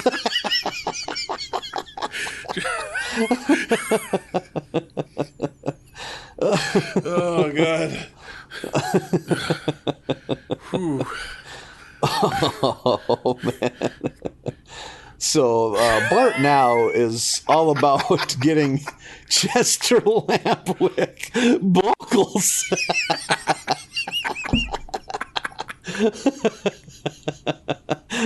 I'm picturing her servant backing up like a ludicrous giant 1930s car right to the door, like a Duesenberg. It's like 40 feet long. It's a coupe that's 40 feet long. Nothing but hood. It's 38 feet of hood. Yeah, windshield, the hood ornament's 19 feet.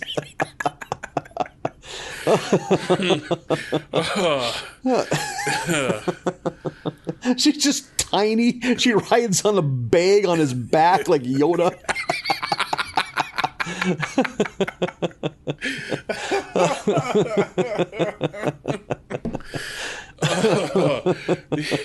These greasy pear-shaped idiots smelling like red vines and wet saddle blankets waddling after her. Yeah, just get us bumping into each other. Boy, centers of gravity are so off-putting. You'd think they'd have good balance. They're so bottom-heavy.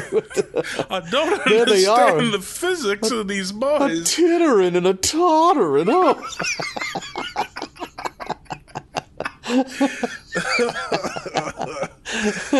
It'll be okay, Miss Gish. We're going to get you home real soon. Holy shit. Yeah. She has to be getting picked up in a dirigible or whatever the fuck they're called. Like a fucking Zeppelin. The Zeppelin's waiting.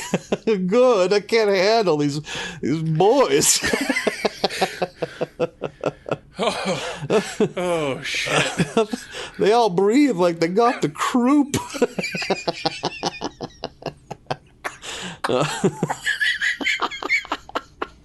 I can't give her coming to all these assessments about them before they even begin to talk. Oh, these are the boys that have questions. Oh, this is just unacceptable. Look how stretched out the neck holes are on their t-shirts. Unfurl the paper sails on the Zeppelin for the extra haste. We must get back to Hollywood post haste. Oh, some greasy boys. They just wanted to learn. That's all they wanted. So Bart and Chester are have a mission to get Chester the financial and also just the the recognition that he deserves for creating Itchy and Scratchy. And I'm pretty sure Milhouse is there, because isn't it Milhouse like watching one of those early version of Itchy and Scratchy? He shouts out at some point, "Watch out, Itchy, he's Irish." I'm pretty sure that's Milhouse. I think you're right, actually. Some hot takes on the Irish from the Simpsons writers. Well, there were hot American takes on the Irish in the 20s, that's very true. And that's the thing, the copyright is 1919, so that means Chester is like he's at least in his mid-90s. Yep.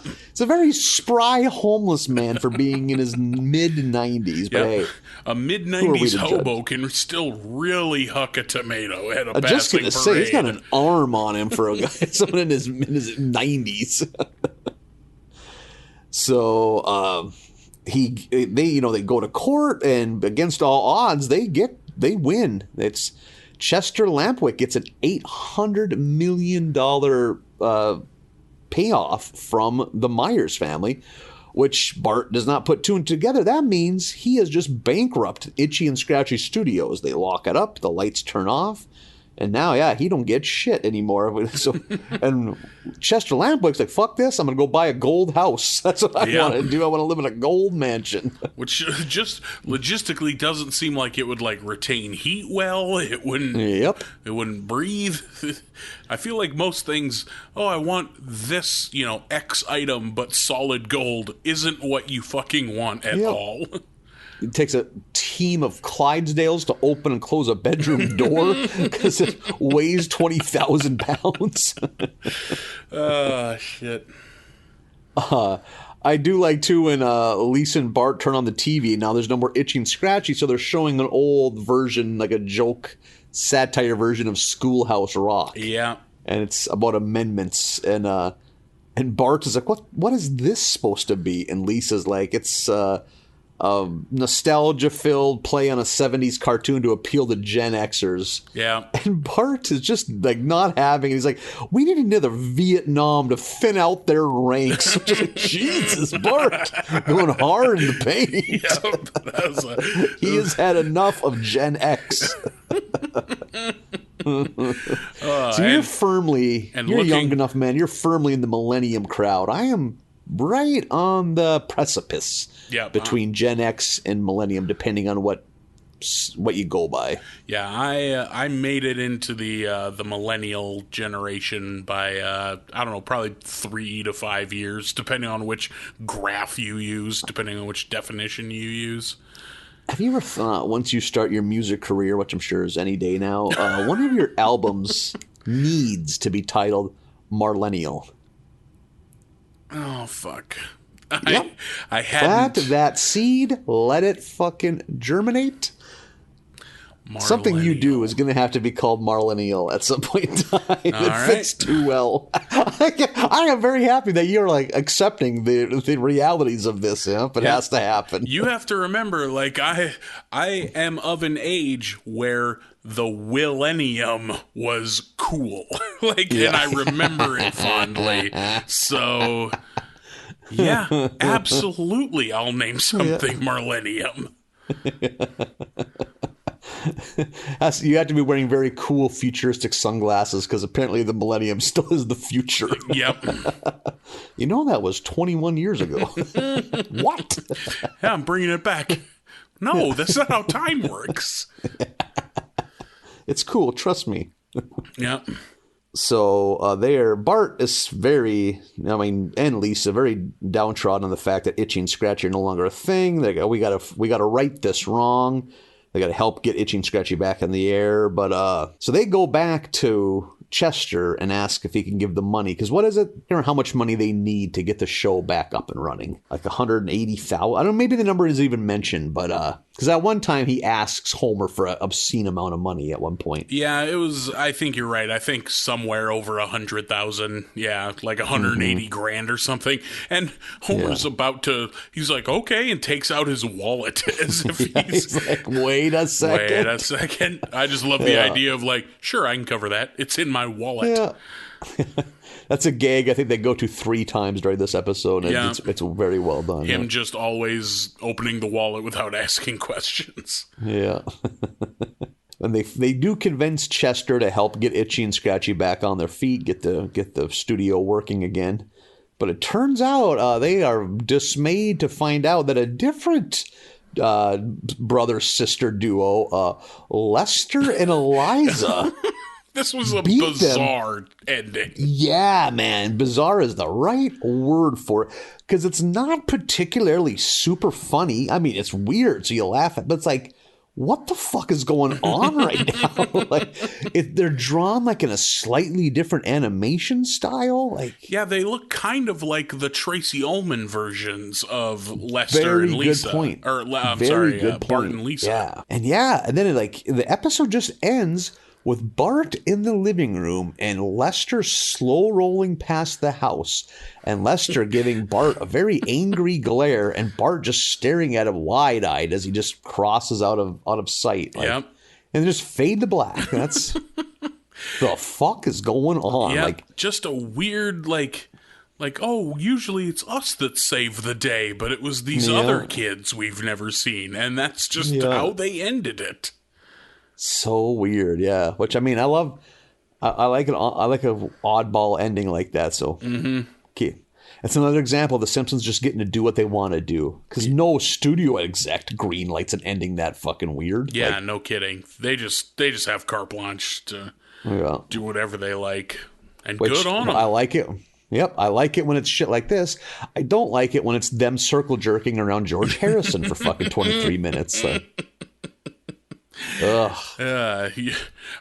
So now that we've gotten every Beatle, what's our over-ender on when we start repeat Beatles? God, yeah. Have we not yet? Have we not had Ringo twice? I only remember Ringo from like the Marge painting episode. So yeah, I could be wrong. Yeah. But I would imagine... Oh, dude, it's coming. I hope it's on a rotation, so Ringo's up next. Like, we get Ringo again, and then George, and then Paul. Yeah, they book them like years in advance. Like, hey, we're going to need you in 1997, George. Yeah. We need a Beatle. Whose turn is it? Paul's? Okay. Okay, we're just down to 2 Beatles now, aren't we? Just the rhythm sections left. Yeah, just the rhythms. It's all you need. The rhythm section's all you need. That's the backbone. Yeah. They should start a drum and bass group, making house music. Just call it the Beats. Yeah. This is always our dream. Now that we got rid of those two. John Lennon was such a goddamn bully. I could see that. I would. If you were to tell me John Lennon was a bully, I would believe you sight unseen. Pretty on brand, I think. That seems, It doesn't seem like that far of a stretch. Nope. Good batch again. Yep. Felt good this week. No, yeah. It's just nice to get 5 episodes that are just episodes, man. Yeah. No fucking nonsense. Yeah. Like, after last week where we had that George Bush one, which neither of us really cared for, and a clip show in the same batch. It was nice to get just 5 regular-ass episodes of The Simpsons. Mm-hmm. I'm hoping we get 5 more after this is the hope. Yeah, here's hoping. And those 5 more will be 19 through 23 in season 7. I'm going to watch them. Yeah, I will too, I think. Yeah, let's do it. That'll be nearly the end of season 7. These 25 episode seasons. 19 to 23. Nathan, I don't know how closely you're paying attention to what's happening in the world right now, but I got bad news about how the Celtics fared this evening. Oh, I did not see. Yeah, they're gonna have to weather the storm for the first month and a half of the season. They need Sweet Baby Kemba back. Yeah, not dealing with some injuries. So, yeah. But they'll You get have a there. very, very scared-looking young white guy playing point guard sometimes. That's just not what you want. No. He's, I'm sure, a fine young man. Maybe he'll be good someday, but he is not ready right now. He looks... You don't want a scared-looking white guy in any position. Hopefully, hopefully the NBA players are first in line amongst vaccine recipients. Yeah, that's what we need. You know, not nurses, doctors. We need our priorities straight. Need our shooty hoops players. Yeah, like LeBron doesn't already have a cocktail of pharmaceuticals coursing through his veins at all times. The kind of round-the-clock care it probably takes to keep an athlete like that running. It's like having an antique tractor. Gonna get some kind of weird kerosene they haven't made since the 30s. Dumping sea foam down his gullet. Gotta keep the pipes clear. If we give him any more lead additives, he's gonna go blind. How many years are we talking? Yeah, LeBron's got all this carbon buildup. We gotta blow the dust out of him. Yeah, with some sea foam. Make him sprint from LA to San Francisco once a month to burn off the carbon buildup. Get about halfway through the season when he's getting tired. You got to get a little ether up there in the filter. There we go. Now he's cooking. There we go. It starts with a cough. Never seen an athlete flood. Just let him sit for a quarter. He'll be fine. You know that before the game you got to open the choke, but not too much. Not for too long. Yeah. Oh, shit. I like the idea that he doesn't have trainers. He just has a couple of old handymen that take care of him. Just greasy bib coveralls. Yeah. Yep. He can be a little finicky, but you get him idling good. He's a hell of a machine. Yep. You want me to take a look at anything else while I'm in here?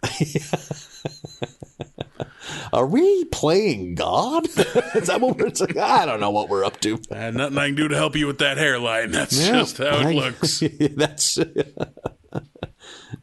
That's something to do with hubris, I guess. Can't have it all.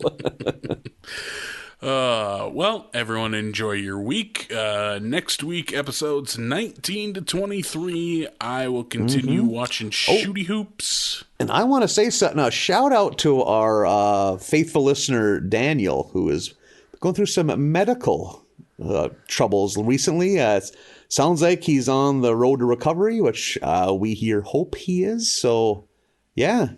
Keep that chin up, Daniel. Yeah, hopefully everything works out for Daniel, and we will do another 5 next week.